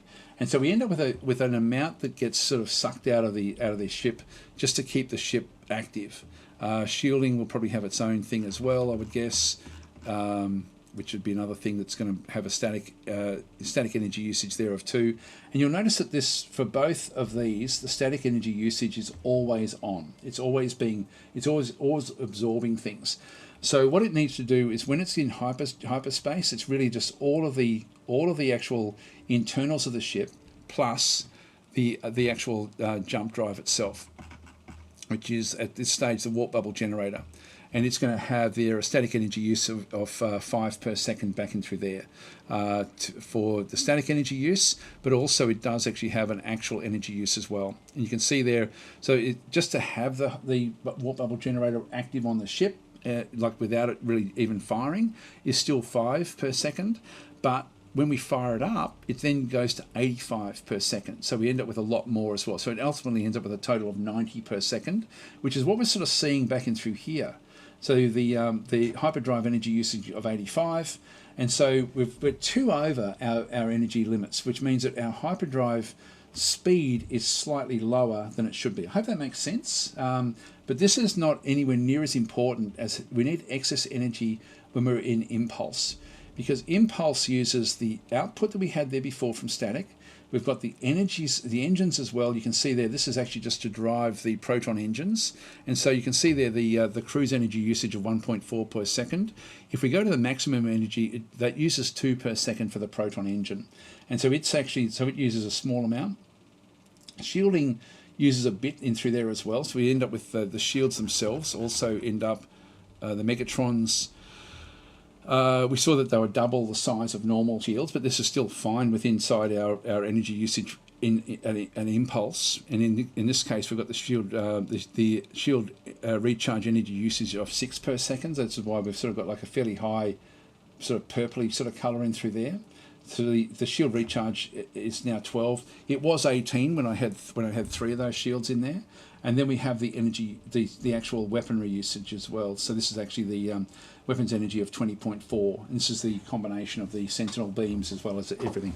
If this goes outside into the reds, it means that we have to then borrow from different other energy sources to be able to then fire weapons or recharge shields, things like that. So it actually impacts when we need it. It's when we're in combat, and that's when it will actually really hit. If one of our reactors goes down, then okay, that's what's going to happen. We're going to end up in all sorts of problems where we have energy overuse of 15.8, which means that there's going to be a large portion of the time where things are going to be failing or going very, very slowly.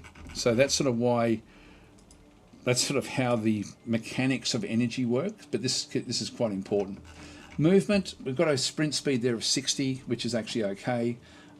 So that's fairly average. So that's actually not bad. For sprint is actually when we're closing in for combat. I don't really worry too much about cruise or slow, but sprint is really where we need it, and that uses up 4.4 energy to sort of do what we have to do. Now hyperdrive would normally be 200k. For the actual speed, but because of our lack of energy, we're diminishing slightly.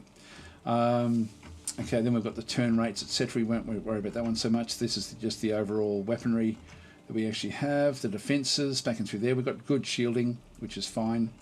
The boarding defence of 229. It's going to be hard for anyone to board us because of our shield recharge. They have to destroy our shields before they can actually board us. So we're pretty good with that one ourselves.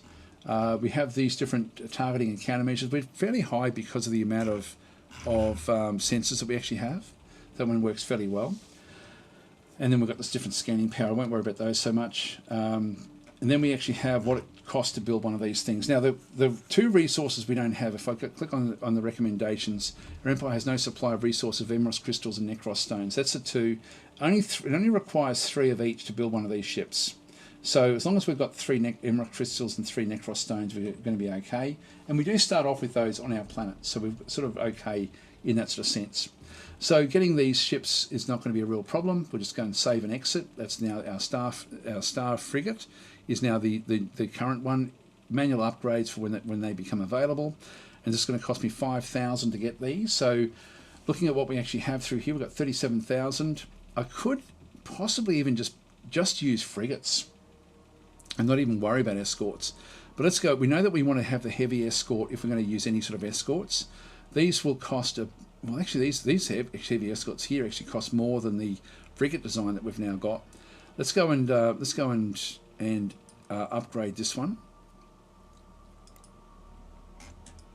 So this is the escort design that we actually have. And again, we can sort of see that we've got like a weapon 1 slot at the back there, and we've got a main weapon sort of firing from the middle there that also fires at 270, and this one also fires to the front at 270. I might as well just have a look, and I'm happy with the shielding, happy with the armor, happy with the multi-beam, the star beam. The 2 engines is all we actually have on this design. Countermeasures and crystal sensors, I'm happy with that as well. So more protection than attack. 2 fuel cells, 2 reactors. In this case, we actually have enough energy to sort of fire on everything. I'm happy with, I don't need to update this one. The sprint speed is slow because so it's slower than our other ships. I can't see this really being a ship that we use, to be honest. Why would we use this one when we've got the other? Still got 3 and 3 for the Emerus and Necros stone as well. I just can't see this one being a ship that we use. I'm just going to cancel that. And just, even though we've got one of them, I'm just going to leave that to do what it wants to do. I'm just going to build all my fleets out of just frigates. I think that's going to be a better way for us to operate. So let's go now and design our actual fleets. So all we're going to be using is frigates. So just go and get those out. So we've got our ship design in through there. We're going back to our military tab in here. Now, you've got 2 different ways of automating these. Essentially, you've got, there's one real way of automating this, and this is back in through here, fleet templates and fleet creation. You don't have to use this. You can do it manually if you're wanting to, but it's going to be a bit of a pain to do it manually. I'm just going to grab myself a drink of water, be right back.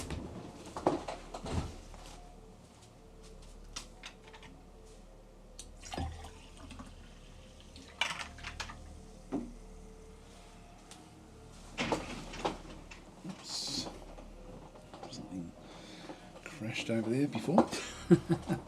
Okay, so now, sorry, I'm missing a lot of the comments here, guys. So what did I get up to?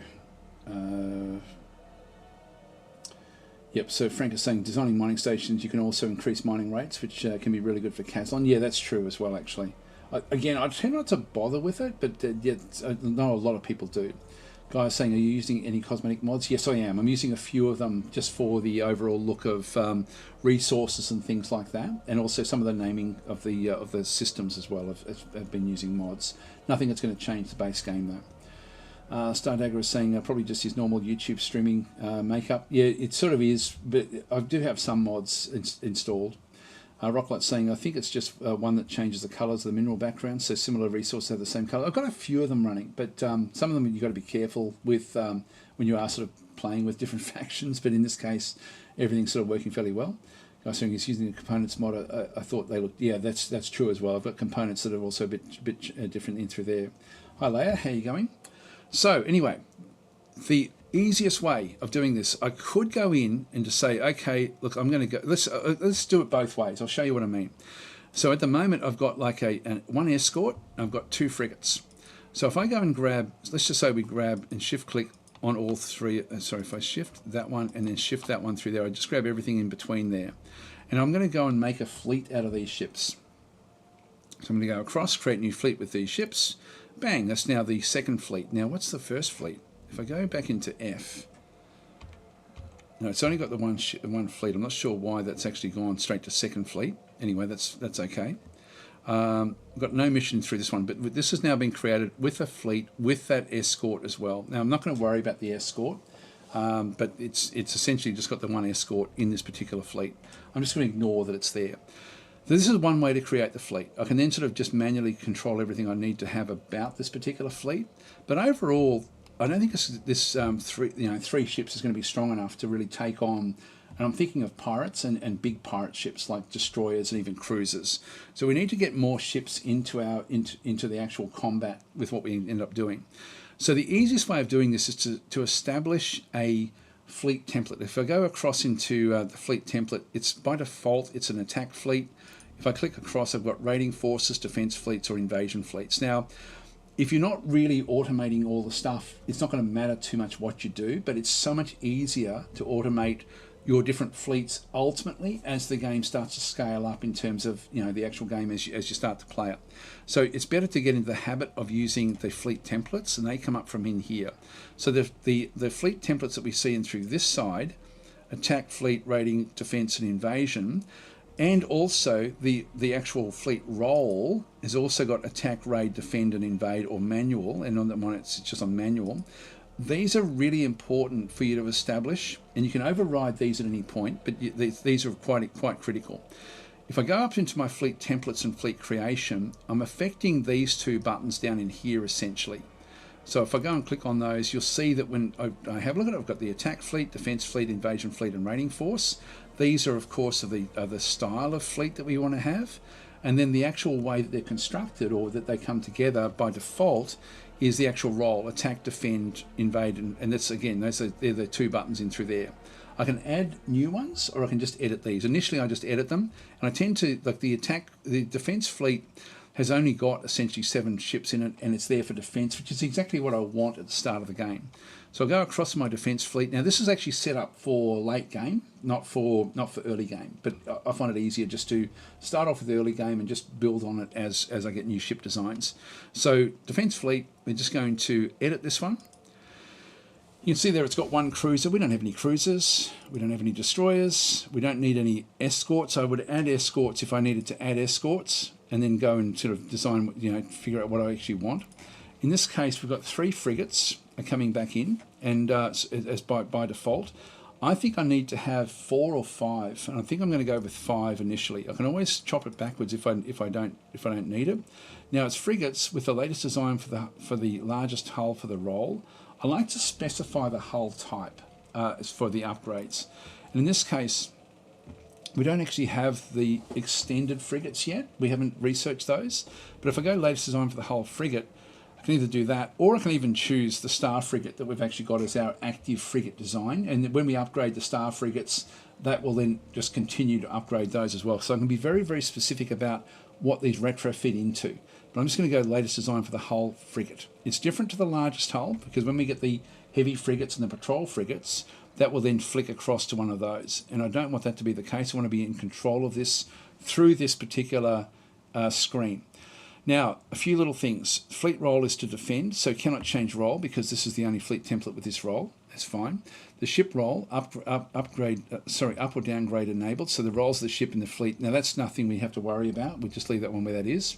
Trim excess ship is enabled. I don't want that. I want to be able to overpower the basic fleet. If I think I need to add in extra fleets just for certain fleets, add in extra ships for certain fleets, I want to be able to do that.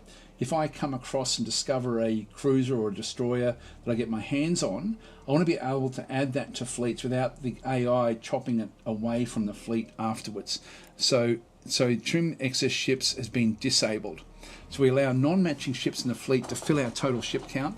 That also means that little escort that we've added to the other fleet will just be an extra ship in with that particular fleet.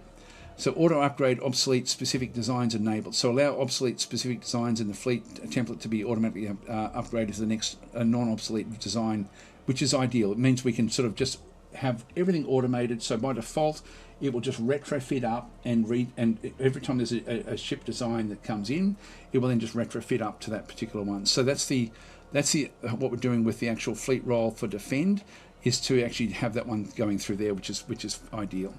So that's what we end up having through there. Now we've got these are the different things. Now initially, I don't want to have a big long range. I want to have it really just protecting either specific locations or specific systems, and I might just go with the system. Now the thing that's going through my head right now is I know I can bounce in closer to the enemy than what anyone else can, but we're slightly slower, only very, very slightly in hyperspace. So our hyper jumps are going to be slower than anyone else's, but I'm still going to go with the same system. If I'm having trouble where I'm not able to really catch up with enemies when they're raiding us or anything like that, I'm better off to just go to the same location in through there and actually choose a location where it just hovers around a particular system to then target things. But I'll go with the overall system. So that's where we're going to start. And then ships reassigned positions within the fleet as needed, and it will retreat if the enemy's strength is 100% or greater. So that's actually okay as well. I'll just leave that one through there. So that's all we need to do. We don't save it. That is now saved. So we've now got that particular design. I'm not going to worry about the others, but I can go into the attack fleet, for example, go to edit, and just change. I want to disable that for all of these, so I'll just go and ditch that one. The invasion fleet as well, edit. Sometimes I'll sort of design what I need in there as well.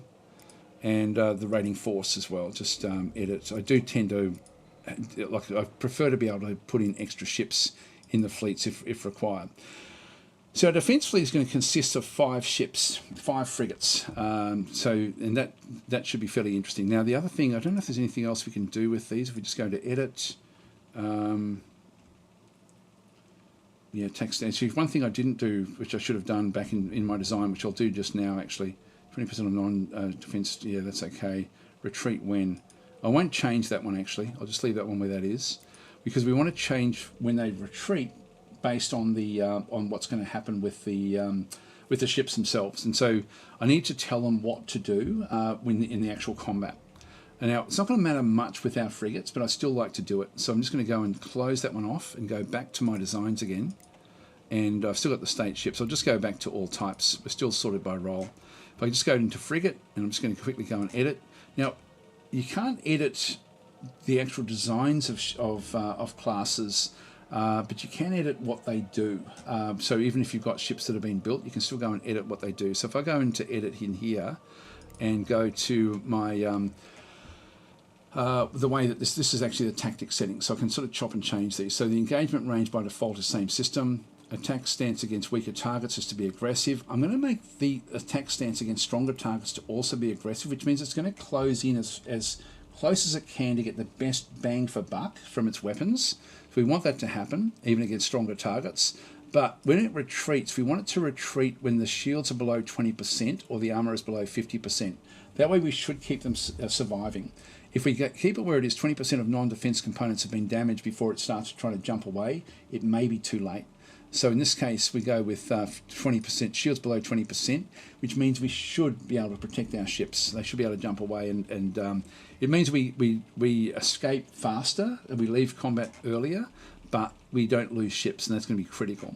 So that's now, if I just go and save and exit that one, I'll do the same with the escort, simply because we actually have that one through there. I need to manually change what we have in the map as well in the game. So I'll just go back in and edit. And again, aggressive, and then 2050 back in there, and save and exit. That's fine. So so they're done. And if we now just go back into our actual fleet itself, we'll then can go back into set tactics. And again, the fleet engagement range, I'm going to make it so that I now need to go back to things like, for example, make sure you only attack in the same system. This is actually the tactical settings for the second fleet. Formation, I want this to be tight. And I want it to stay tight or very tight, just so we got the firepower combined. It's only if we end up coming up against area of effect weapons that we need to be looser and more spread out. But in this case, tight or very tight is where we want to be. The ships to retain current position, retreat when, I'll go 100% greater. That's going to be fine. So I'm just going to go across and do that for the tactical settings. So that's going to be no problem there. So that's actually now the second fleet, just to keep it up to date with what we had. If I go back into the worthy death in through this other side and change it for the ship. So this is a close escort, same system, aggressive. I'll just make it the same as what we had set up there before. 2050. So I'm just setting up this so that it's always the same. Apply these tactical settings to all ships in the fleet. Bang, done. So the other ships have now got that as well, which means that they're all going to be sort of working together a bit more effectively. Go back to military ships back and through this other side. These are all now set to manual. I'm going to keep the troop transport where it is. I'm not going to worry too much about what it does. So I'll just leave that. I might just set that to manual as well. That way we don't it's not going to go off and do things without us wanting it to do it. So if we go back to if I go to F, this is our second fleet. I'm just going to go Control 2, just so I know the second fleet is control group number 2. With this one here, even though it's sort of been set up as if we've got it for a defense fleet, it still thinks it's an attack fleet, and I don't want that to be the case. I want it to be a defense fleet. So I'm now using the template of defense fleet that we had set up, and then its actual role, I can set that one up to either be manual or back to defend. And so if I go defend, it'll just be the same system around whatever its home base is. Batu 2 spaceport, I'll allow that to be the case. So we'll just go Batu 2 spaceport, is no problem through there. We do need to top this one up with ships because we've only got the ships in through here. So we just go into a top up fleet with ships. So click on that one. That then gets me up to the 5 frigates plus the one little escort hanging on. and we need to retrofit those others. We've now used up some of the amount that we had through there. We need to get another, and you can see there this will be retrofitting at Batu 2 as well as building these ships. Let's also now go across and well, let's actually wait for this one to be built, and then if we do that way, we're going to lose our money though. So no, let's go and build a second fleet. So the way to build a second fleet is essentially to come back into the fleet templates again, choose a defense fleet that we want to have, and then we can go build new defense fleet at, and in this case, I'm going to go to Batu 2 Spaceport. I do that one, and this will now be the third fleet. I'm going to go Control 3, and so these are now also queued up. We've run out of money, so we can't keep on building anymore. So that's all we need to do at this point in time.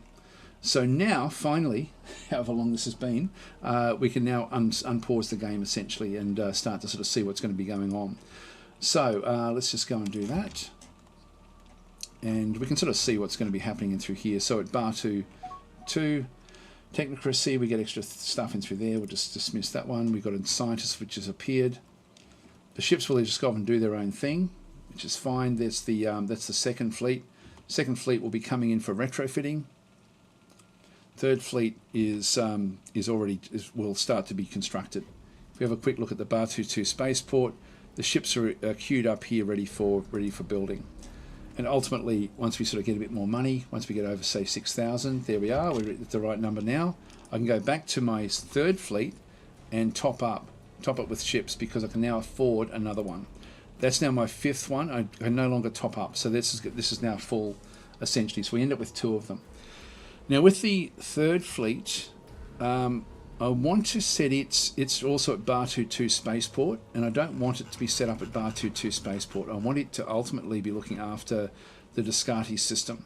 And so the Descartes system is actually where our other system actually is. Yeah, we've got actually another frigate through here, which is the under construction. This is actually being built. I think it's that one. Oh no, it's not that one. Yeah, it's just building them in space. So in around here, there's a couple of ships being queued up for where these actually are. If I go back to my third fleet, with the third fleet, even though it's not constructed yet, if I go and tell it, okay, you're going to be setting the home base for the third defense fleet to be Descartes 3. That's going to then become the home base, and it's going to, because it's now got a fleet role of defend targets in the same system as Descartes 3, so which is fine. That's actually good. If I go back to 2, go back to this one in through this other side again, this has got Batu 2 Spaceport is its home base, and it's defending targets in the same system as Batu 2. It's also been set to defend in through there for the fleet role. So that just sets up the template is defense and the role is defend. And so there are two different aspects of the same sort of thing. So I hope that makes sense. It's a little bit of it can be a little bit confusing, but that actually really ultimately, if I sort of start to zoom back out, and you won't see it there with the systems, but there will be a colour that will then sort of show in around the actual fleets when we sort of start to sort of play the game with what they will then go and protect. And ultimately, I can then start to extend out. As the fleets become more powerful and bigger and faster, we can then have it protect bigger areas. Right, let's unpause and we'll double the speed here now. Assign mission, so build large mining station. I'm going to say yes to that. This is private sector money. Here we go. Assign mission. I'll keep, that one's not good. I'm going to decline that one. Got different mining ships and things going off to mine different locations. Explorers moving off. More mineral miners. Transports heading over to pick up resources. We're losing space in through here. Build a heavy escort. No, we're going to decline that one. Once this becomes annoying, I'm just going to switch that off. It's already getting close to becoming annoying. New frigate. Dismiss that one through there. So we're getting more and more of these. New frigate completed. So this is actually good stuff. If we go back to the second, almost completely got these built. We just did the retrofits in through this other side as well. So they're retrofitting up quite nicely. We just need to be ahead of these before the pirates arrive.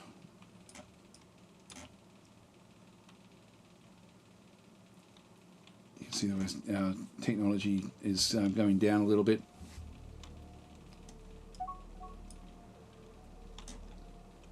Here we go. Now this is, let's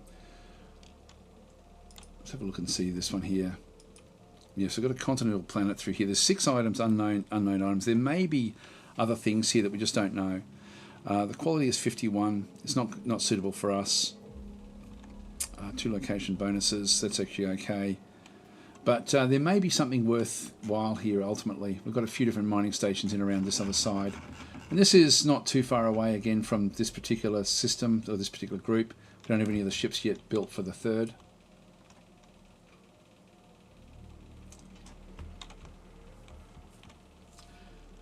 The game is one of these games where you can play it really fast if you're wanting to. I prefer to play it slowly and just let the stories develop. Otherwise you just tend to miss things.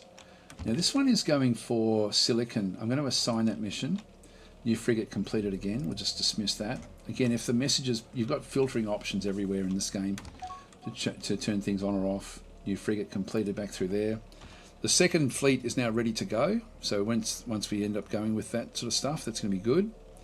Now with these ones, if we have a look at the actual this one through here, you can see how fast the shielding is coming up with these new ships, and so it's getting the shielding really quick.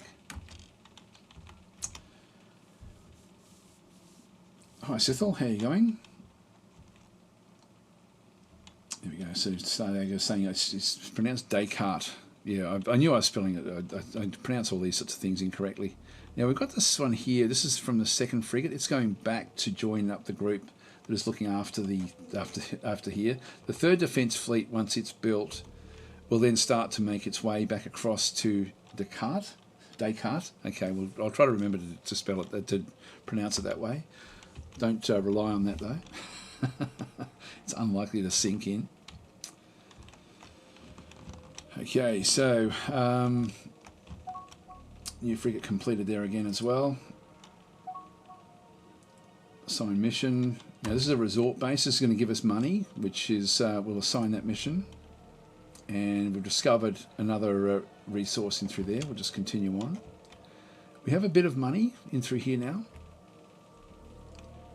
And we've got enough now for a small spaceport at Descartes. So what we'll do is we actually go and build that one. Now, if I want to build it in a particular area around the planet, if I don't want to care about where I want to build it, I can just go build new base and just go to build a small spaceport. And I might as well go with the expensive one. So I can build one around the planet just randomly, or I can actually select the planet and is there a likely direction for the pirates?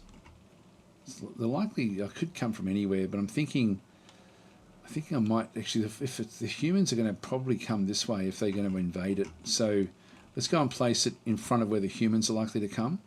So I'm assuming the humans will come from this direction. If I go and click on that one and then just right click, I'll do a long right click off in that direction over through there, I can then build a small spaceport. So at that location for 16,000.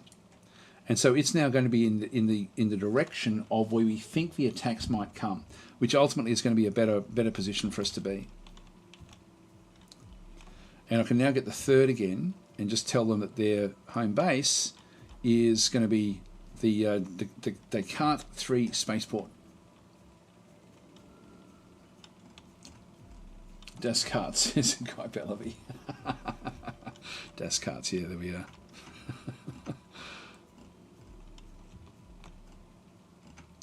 Got construction ships moving off to do different things. They're going to be sort of not automated. A lot of transports heading out across to this particular mining station. Got a couple of mining stations in here.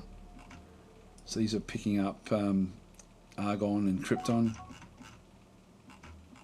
and steel in through there as well. New frigate completed.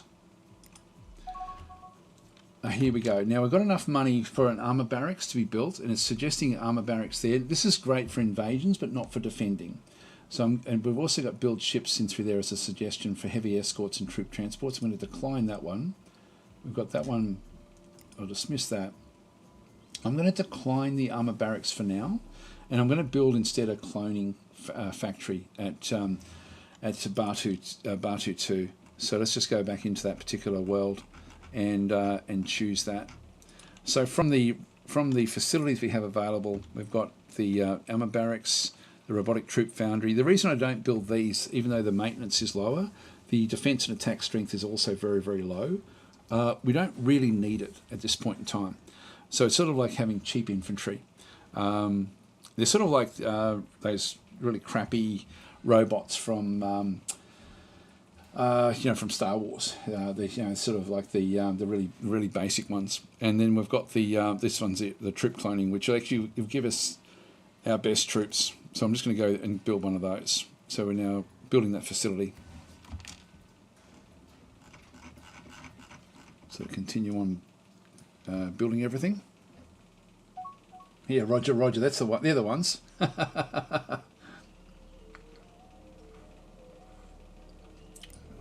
We're going to keep on discovering different things. Now, the humans have got a lot of refueling areas back out through here.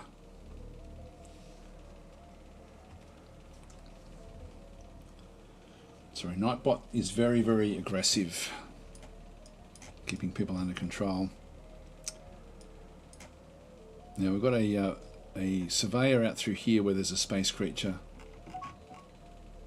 So we've sort of come in and come across this Gravelex. New frigate completed. Dismiss that. New mining station completed as well. The reason I'm not going to get armor just yet is I don't think I'm going to be invading for any length of time. Heavy escort decline. I'm getting sick of these now. Oh, here we go. Zenox Corporation encountered. Now, one of the things when you come across pirate factions, they're not natively negative. Like they don't have to be negative. Usually, if they're the same faction as you, they will ultimately become friendly, and then ultimately they will become a beneficial, and they'll start trading with you. So in this case, we're Zenox. This is a Zenox Corporation encountered a new pirate faction in the Pell system. This pirate faction is predominantly composed of Xenoxes, the same as our empire. Although they are pirates, they could prove useful allies if handled properly. Now, when we befriend the Zenox, the pirates, we're going to then be upsetting other factions because we are essentially dealing with groups that are on the periphery of civilization. So initial communication with the Zenox have been fairly neutral. The Zenox are wary of us, but in this case, we will make friends with them relatively quickly, which means that we will start by paying them off a little bit, but we'll ultimately end up in a relationship where we're trading with them. They'll grow very, very strong, which will make it very difficult for us to dislodge them, but they won't attack us. So overall, it should be more beneficial than negative. Now, if we were in a position where we really needed to try to look after our diplomacy, I probably would do the opposite. But in this case, I'm just going to dismiss the message, but it will then come up and offer us a deal. Now, if we have a bit of a look at Pell, we can see that there's so they're actually coming in against this particular mining station. They should tell us what they want to do in terms of offering us something where we can go across. And what have they got? They've got fleet frigates in through there. These are more powerful than what we've got. Heavy escorts, we've got equivalent of those, but their tech is going to be slightly more than ours. We've got a lot of them, a lot of ships in through here already. They will offer us a deal, I am hoping. Here we come. So we'll just pause that one. Zenox Corporation offer us protection. If we accept a treaty, we then pay them off per month at the cost of about 1,500 per year of our money to pay them off. In this case, I'm going to do it just so that we can actually get them off our backs, and also ultimately so that they will start to share things with us. They then move away. There's no threat to them anymore, so they're getting their money. That's all that they want. And we've discovered new resources back over through here. Again, these are going to be luxuries, mining stations. Yep, we'll sign that mission.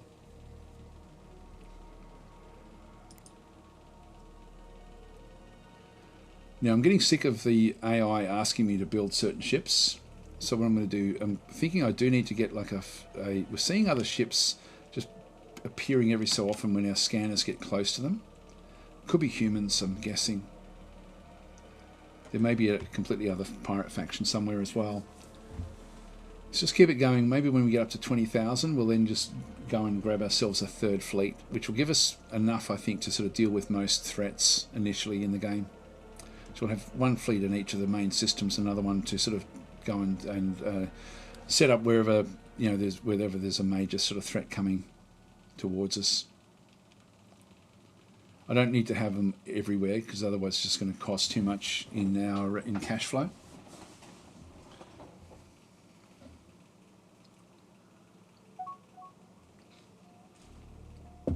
Again, I don't want these, so I'm going to decline that one.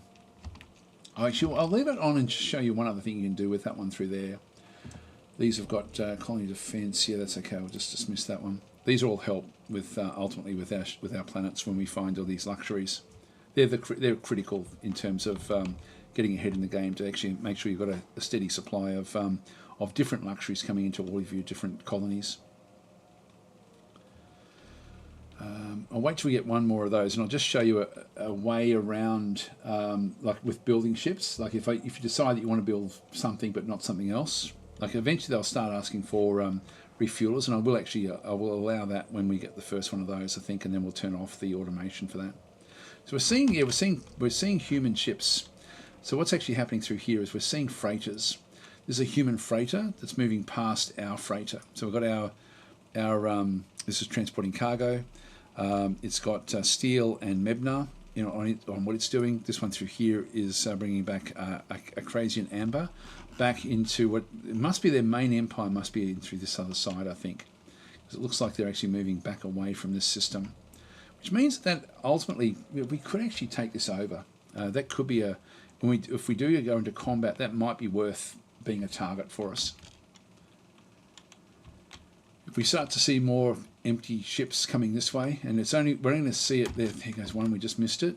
So when it just goes near our sensors are better than the others, but when we do go near those ships, we've got build ships, here we go. So we've got the troop transport, heavy escort and a frigate.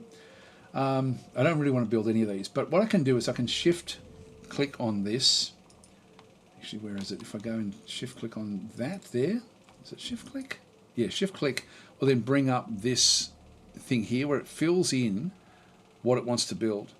And we can decide we don't want to build that one, for example, the heavy escorts, and we don't want to build the troop transport, for example, but we may want to build that one through there. So we can still use the suggestion, but with exactly what we want. So it's just shift clicking on the actual button over this side. We'll then open this one up. But I don't want to do that, so I'm just going to ignore that one. I'm going to decline that entirely, and I'm just going to go back into my Empire, Policy Settings, Automation, and where it's got the ship, so you can see through there it's got ship construction. At the moment it's got suggest ship construction, and it's got suggest it, but will not implement them unless you approve them. I don't want that anymore. I'm just going to turn that to manual. That way it won't keep on bothering me with that pop-up. So the pop-up can be turned off there. Base construction, on the other hand, I'm actually happy for them to just do that completely on their own. And so we definitely want them to build as many bases as they can think of, and when they come across opportunity, just go for it. Now, repair abandoned ships and bases, I'll leave that one on suggest, that way we can sort of figure out what's going to go on. Let's just unpause.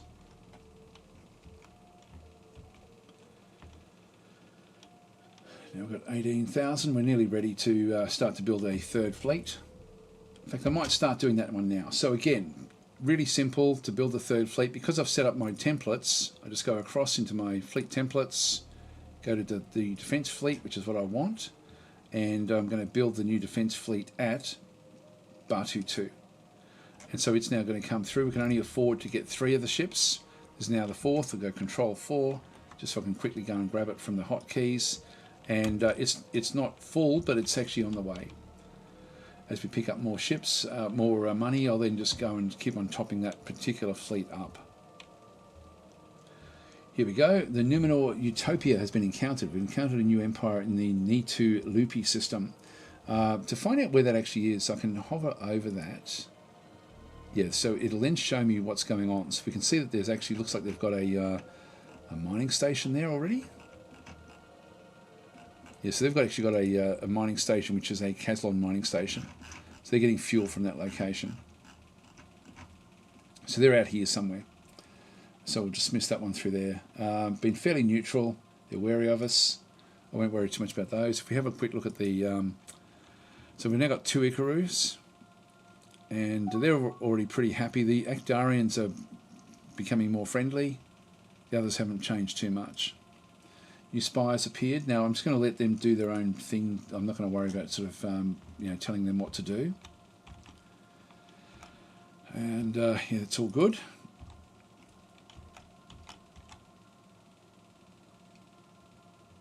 Now the 4th fleet. When this gets built, and when I've got more money there, if I just top up with ships, I've got another one that's now come in, and almost another one as well. So that I'll just wait for the money to accrue, and then we'll just keep on queuing up more of these. Alright, so we've finished off the spaceport there. Another spy has appeared. We've now got 2 of them, that's good. New frigate completed. We've got very, very good spies, so that's going to be something that's going to be useful for us. If I don't want to see all these messages about we've built this ship or that ship, I can turn them off as well, but I'll leave them on for now. New ambassador has appeared. Now, we actually don't know any of the home... Oh, here we go. So I just pause that. The Argo Inquisition has been encountered. This is actually... The Dayots are difficult for us. They're naturally very hostile towards us. Initial communication with the Dayots have been catastrophically bad. A poor translation of our standard greetings in their language mistakenly invited the Dayots to become our slaves. Despite our subsequent reassurances, they've taken great offence. Research projects are available on our tech tree. Yep, to get understanding, we'll just dismiss that. But if that's catastrophically bad, we are going to have issues with them. So they are in here at -24. They're the worst ones for us. Now we've got them as neutral.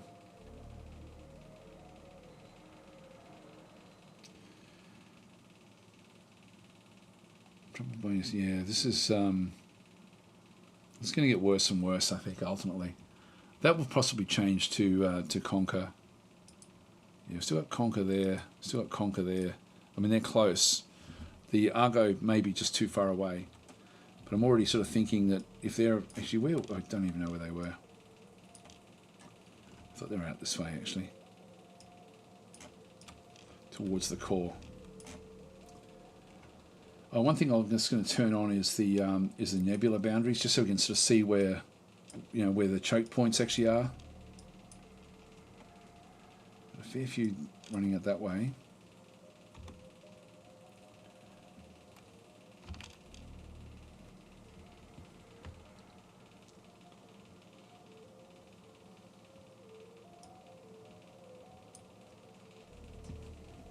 Yeah, that way we can just sort of see where we can sort of travel with our ships easily.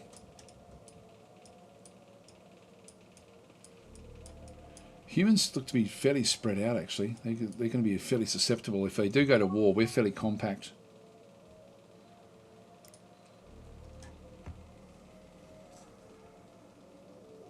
There's more ships coming this way. If we just have a look, when it gets closer, there we go. We're just seeing that ship again now. Let's have a look and see what this one's got. This is probably going to be empty. No, it's still carrying stuff. Danthifer.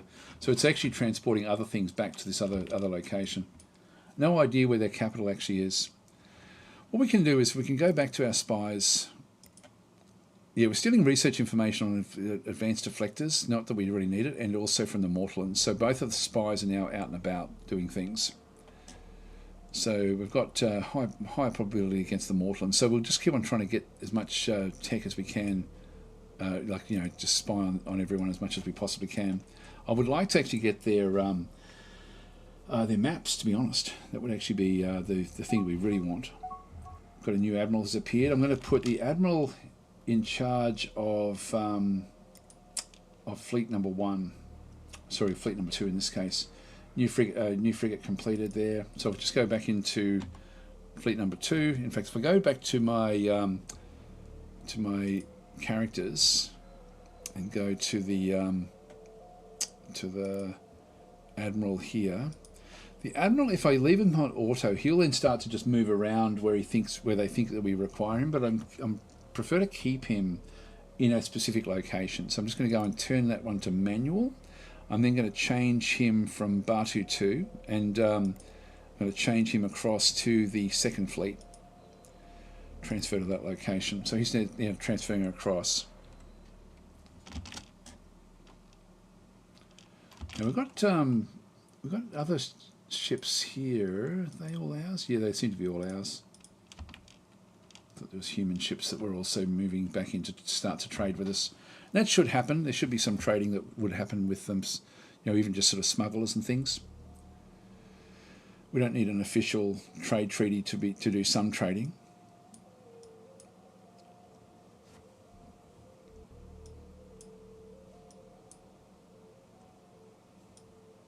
Yeah, I'm thinking there's going to be something fairly interesting back in through there.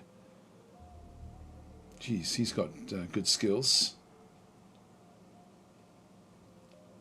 It's very good.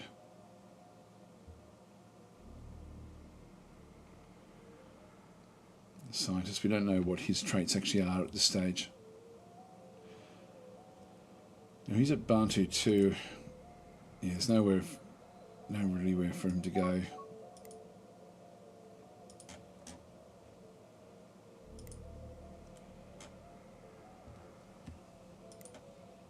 Eventually we'll find some research locations. That'll be important for us.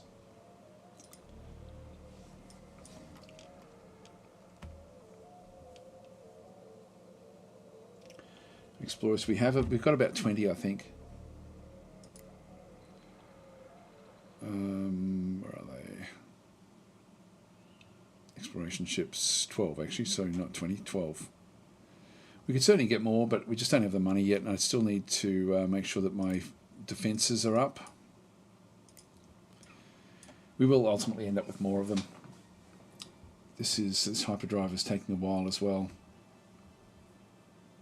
Now we should be able to get crash research a little bit easier, like it should come a bit more by default for us. We really need to start to find research locations. We are hemmed in here with humans.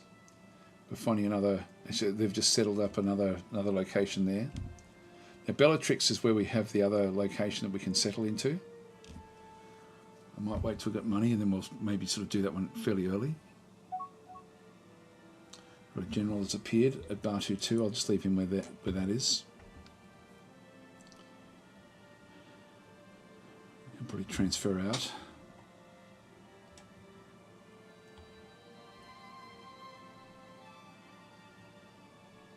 Okay, there's potential combat down there with our survey ship.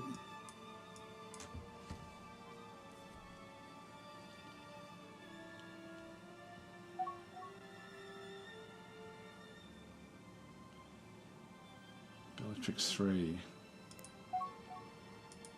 That's a different planet there.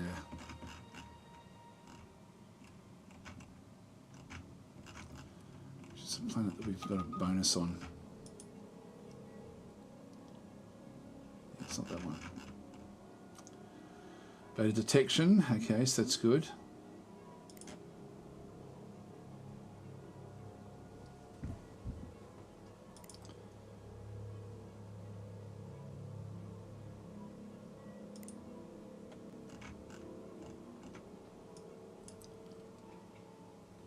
If we go back to the fourth, actually even the fourth needs to be topped up just to get that last ship. We have a fair bit of money now. With that money, what do we want to do with that? I think I might get more explorers at this point. We don't need too many more. If I just go back into the construction again, I can either just manually construct them at planets, or I can just go back into the actual build orders and just go into the exploration ships. And if I select that one through there, it'll tell me where it's going to ultimately build them. So if I go to say get another 1600, yeah, that will be enough. And if I just then go to purchase, so they're going to build 3 there and 1 there, is how that's going to be then structured. So we'll go and purchase, and it will then just build them automatically. So we've now got the advanced deflectors research completed. So this actually gives the deflection shield generator for fighters, and this is version 2. This, if we have a look and dismiss that one, mission complete. So our agent has now gone and checked that one. If we have a quick look at our agents again, and again I'm just going to leave them on auto for now. This is this is actually really, really good to get this one through here. These are sending research information on regenerating hull splinters from the Ikaru. So if we can get hold of this, this will be great. And these guys are very, very good with the skills. This one here has got no real. This is an addict, so he's actually a bit of a problem. Yeah, I'll leave him to just, if he ends up being captured or anything, that's going to be okay. He's not the best. The other one is very, very good. If we have a look at research again and look at the deflectors. Yeah, so we've got the, this is the one that we've, so we've now got this one through here. This is the version 2 for the deflection shield generator, which is sort of, we've now stolen that one, not that we want it. But we can now sort of see what the next level will be when we ultimately get ours as well. So this was one that we don't have access to otherwise.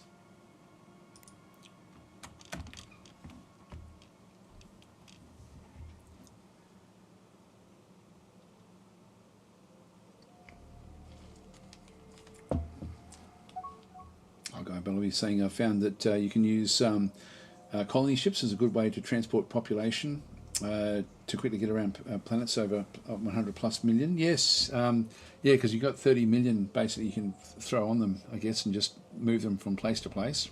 That's it. Yeah, that's pretty good actually. Yeah, use them as massive passenger ships. Again, I tend not to use exploits if I can help it in the game. We've encountered a new independent colony of Gizarians at Pergamon 2. That's interesting. They hate us, essentially. Where is that? Let's just say goodbye. So, strategies for invasion of these when able, but I'm not going to be doing. It's further afield than what I'm really wanting to have happen. And they're not going to like us, they're not going to trade with us anyway, so they're just another bug faction. Just dismiss that one. I think we're going to stick pretty close to what we've got here.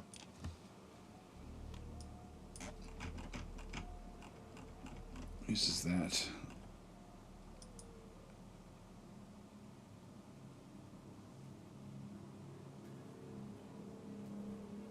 This is the new, yeah, this is the Ikaru.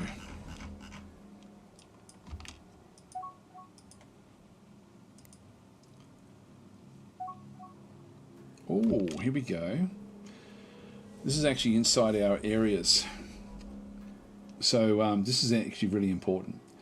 So we've now found a 12% hyperdrive research from stable gravitic pulses. Let's have a quick look at this one through here. And so this one has got one location bonus. So what we want to be doing here is actually getting a... now we've got the research station there. Beyond maximum construction ship fuel range. That's not real good. We might have to just check our construction ships. That shouldn't really be a problem. I'm thinking that if we let it go for a couple of seconds, it will be okay. If we have a look at the construction ships...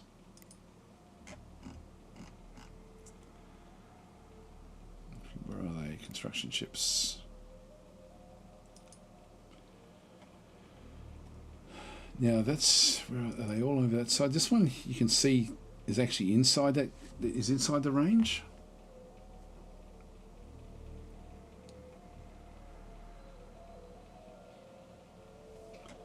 I'm going to tell it to just go here anyway.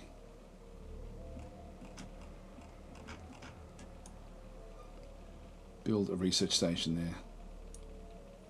So I'm overriding the automation, and then I'm going to go and change it back to fully automate after that. But that's going to be the first thing it does. So that's its order, is to do that one and then come back. We need to get research stations. And it's probably going to be that we have to operate out here with the third fleet that we've got. Frigate is now complete. How are we going with our fourth fleet? Yeah, we've got all five. The third and the second are all ready to go. A little bit low on fuel of some of those. Discovery there, that's okay. I've got that one as well. Yep, that's fine with that red giant. All right, so with the with what we actually have in through that side, yep, these are now being done. Let's just go back into ship construction, and I'm just going to get myself a couple of fuel tankers. I'll just purchase those as well. That way, they'll just keep the different fleets supplied automatically.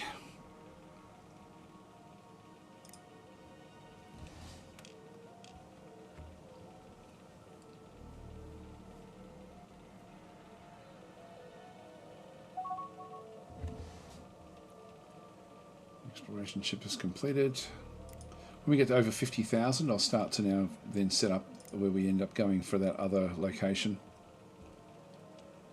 Our money situation is pretty good. We are much smaller than the other factions.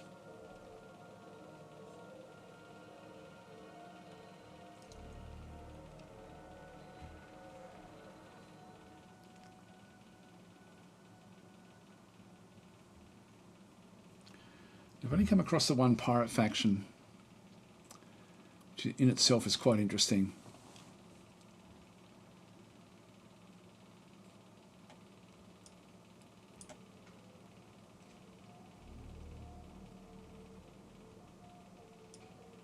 Now, come on guys, are you stealing territory maps?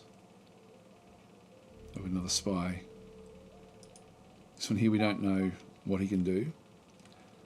Let's just see if we can actually, we'll just pause that for a second and we'll just go across and cancel the counterintelligence mission, and we'll choose the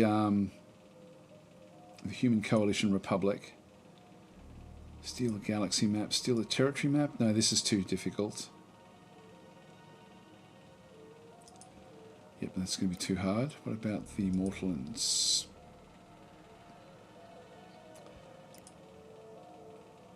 Steal the territory map for 48%. It's a bit risky.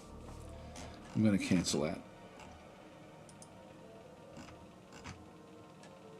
So I'm not going to assign that mission.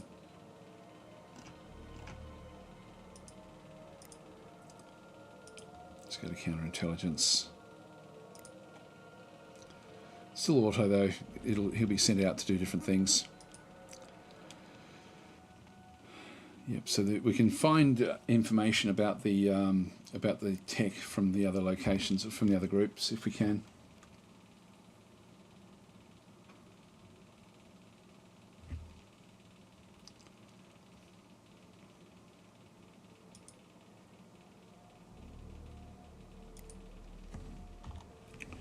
Okay, they're now established.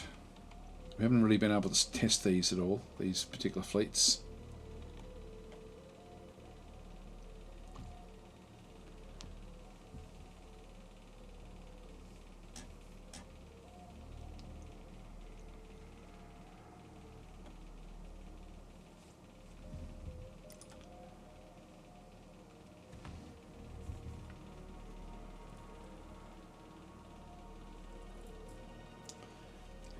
I'd like to see the results of AI reprogramming the opposing empires after playing the game a few trillion times. It's getting later in the UK. I'll watch later. See you later, guy. Exploration ships completed. Just dismiss that. New ambassador appears. Another one, but we don't have anywhere for them to go. We don't know of any actual locations for them, so I can't send them off. I would like to send them to the Actarians if we could.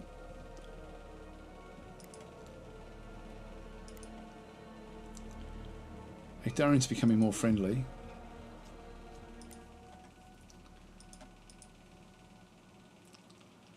Yeah, we can't offer them anything.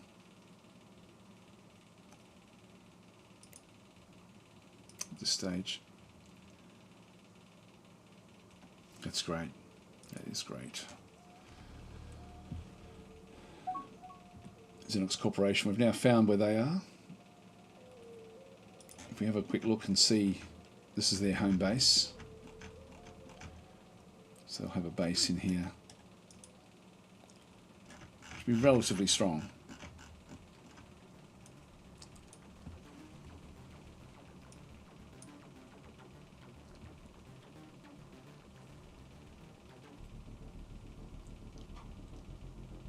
It's going to get worse and worse, I think.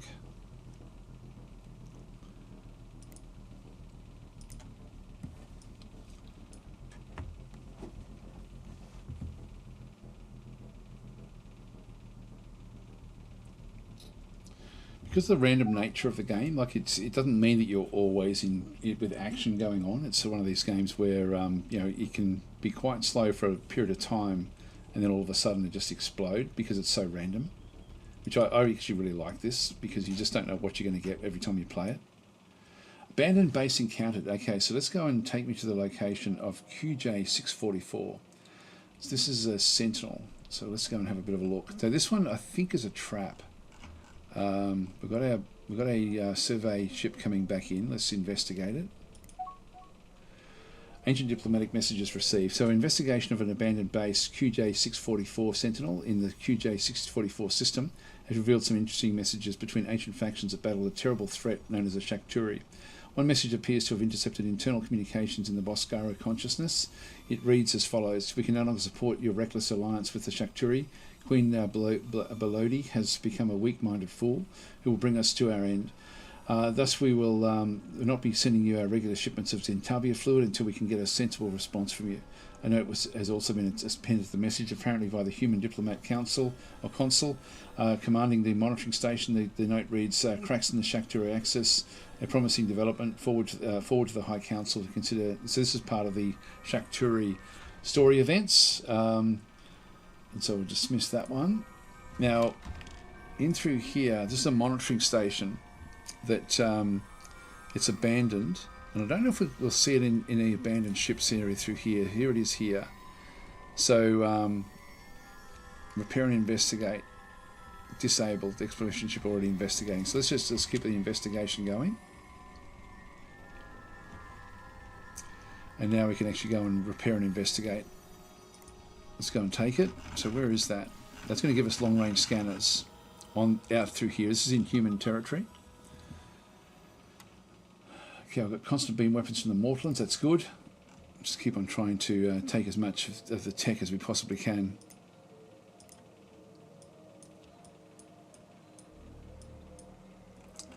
So we are now building this research station. And our scientists will end up here. And we may need one of the fleets to come out and protect this. But with the pirates that are out here are our friends. So there's a good chance that there's no real issue there. Now we can see that there's actually there's Gravelixes and things back in through here. Now there's another ship travelling this way. What is that ship? Oh, it's an independent ship with lots and lots of goods for sale.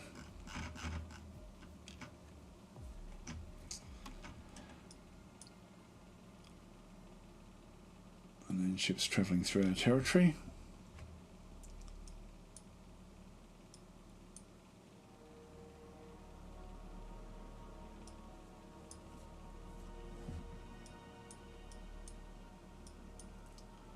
And money's going backwards.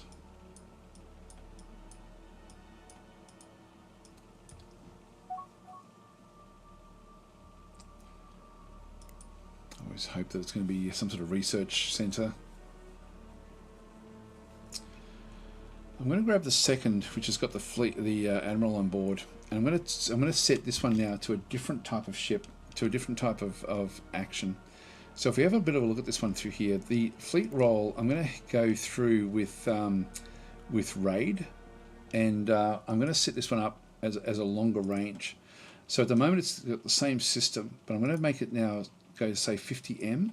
And so it's going to then get rid of all of the different threats in through this other side. Raid, maybe, okay.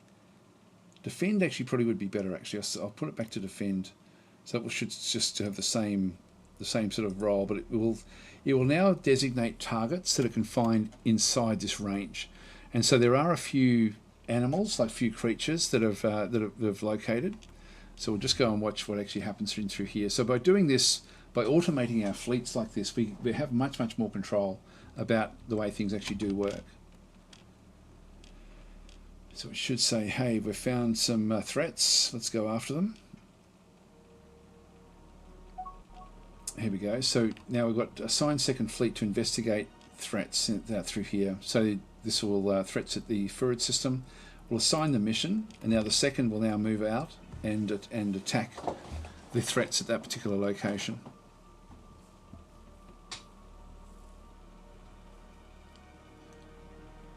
Now, a lot of the beasts are actually very, very good at, like the space creatures are good at attacking the shields, so we have to be a little bit careful with that. Now, second fleet, I'll just make doubly sure that the second fleet is set to tight. Third fleet, make that one tight as well. The fourth fleet, make that one tight.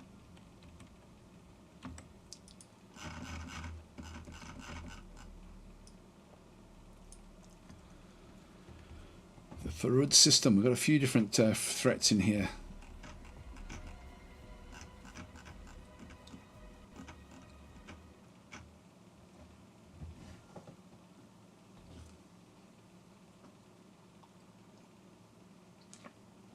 But it's nice once we're established like this to just be able to have things actually happening. The research station is now this is a risky destiny.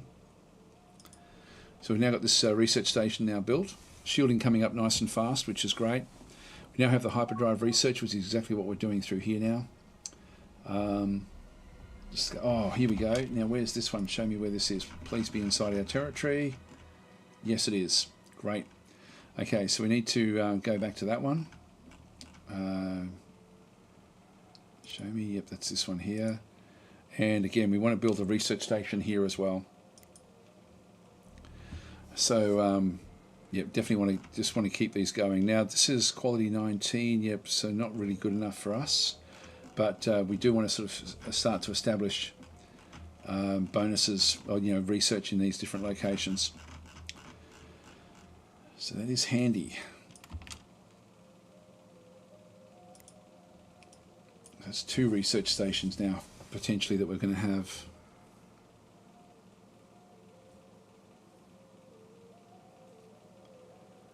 Let's have a look at the Furud system.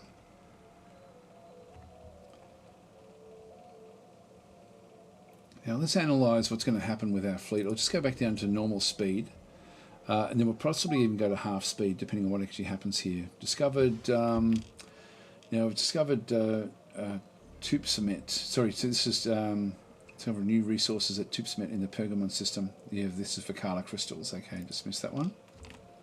These are all useful. They sort of all help with our money, ultimately.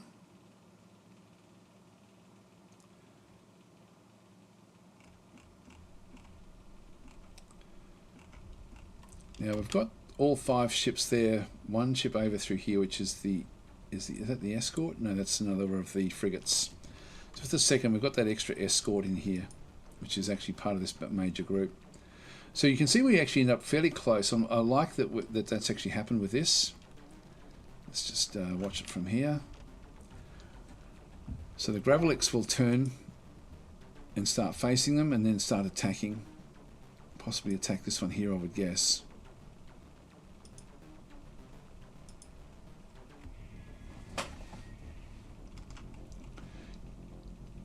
Now, they've attacked us first time, and they see how they got straight through.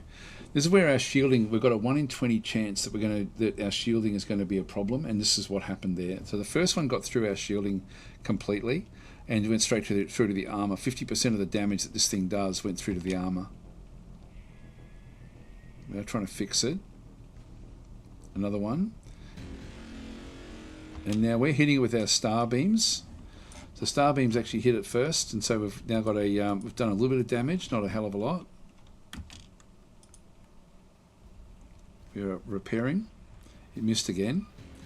This is where our countermeasures are good. Now we hit it with one of the beams, but not with the others. Getting really close now. It did more damage, got through our shielding yet again. See how it's waggling around, because it's now got the sentinel beam at the back as well, which it can then start to make use of.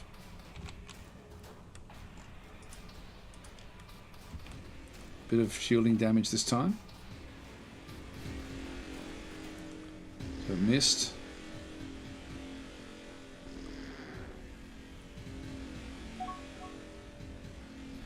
And that's been destroyed.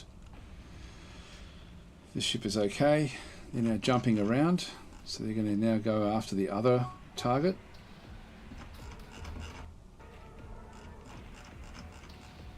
Which is out over here. Again, they'll jump in fairly close.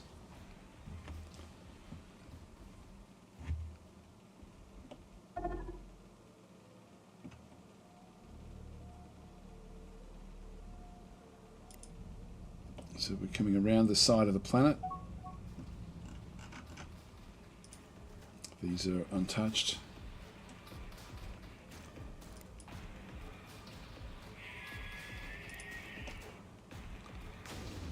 It's firing through the planet.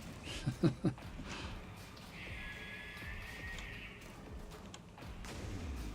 missing. We've got very, very good countermeasures.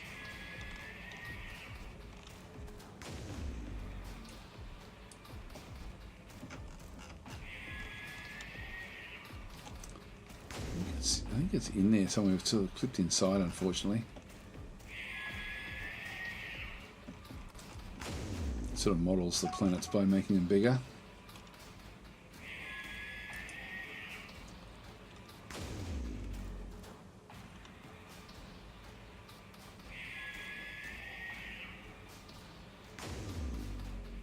It's missed every time.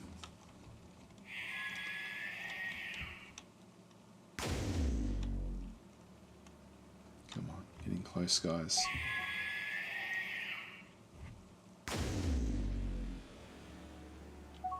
It's firing. It's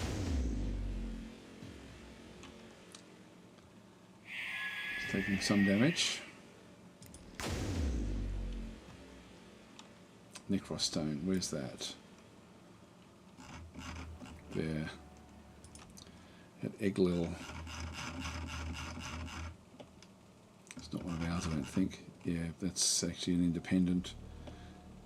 I'll just change my settings to Galactic North. There we go.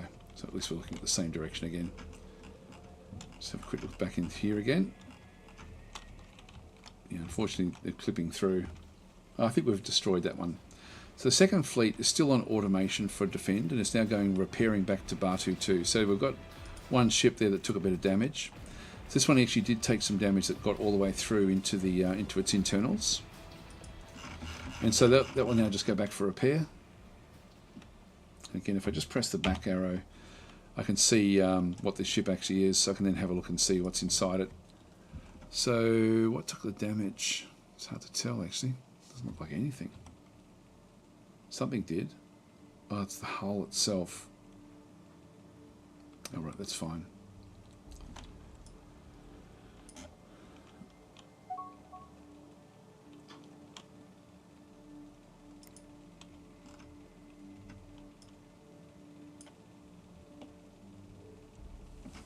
Just keep that one there.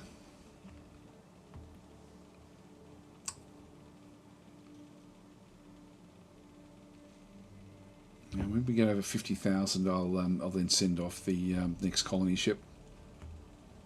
It costs about that. I think it's about 40,000 to build build one of those.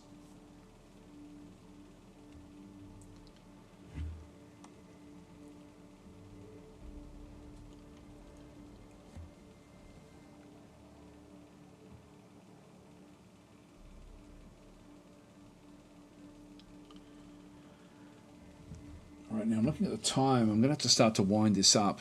We haven't had too much action so far, but I will be streaming this on Slytherin tomorrow. I'll see if I can play the same game. Like if it updates, I'll have to figure out whether it will still work. It should still work, I think, even with the updates, I'm hoping. I'll have to sort of read what they sort of say about it. Will you continue this one or a new game tomorrow, says Rocklight? Probably, well, hopefully this one. I'm going to continue on with this one if I can. Otherwise, I'll just start again. But I'll, with what we've done already here, I'm not going to do the deep explanations about how to manage the fleets. I'll just go very quickly and just do them. I may even sort of set things up a bit before we start, and just so we can actually just get into the actual gameplay. May even let the game play for like a few years. So that can be a fun way to play, is like just set it to auto for 20 years, don't touch anything, and then try to fix things up. That can be a fun way of playing the game. But I'll probably, hopefully I can just keep on playing the same game. Anyway, guys, I'm going to leave it there. Offer Pergamon 2 a gift. These get a bit annoying. I'm going to decline that. That's just going to get frustrating. But I will leave it here. So we're not really any combat against other ships, unfortunately, which I would have liked to have done. Now, in terms of the second fleet, that one's outside of the range, and there is something else in through there as well. So what I might do here is I'll just go and set up these guys to actually now have a 100M range. That way they'll pick up any other threats inside their territory, which should include this one here. So I'll leave that one there. All right, well, I'll leave it there. Thanks for watching, guys. And as I say, I'll be back on the Slytherin Twitch channel tomorrow to continue this one on. But I'll just sort of see how I go. I didn't ever really like playing as a Zenox, but I really like the changes that they've made for the Zenox. I love what they've done with the personalization of each faction. It really is so good now. Anyway, I'll catch you then if you are around. I'll also be doing my own Fortress Fridays again tomorrow as well with the on my Twitch channel. I'll also be doing an upload for last week's Fortress Friday for Dwarf Fortress onto the YouTube channel as well for tomorrow.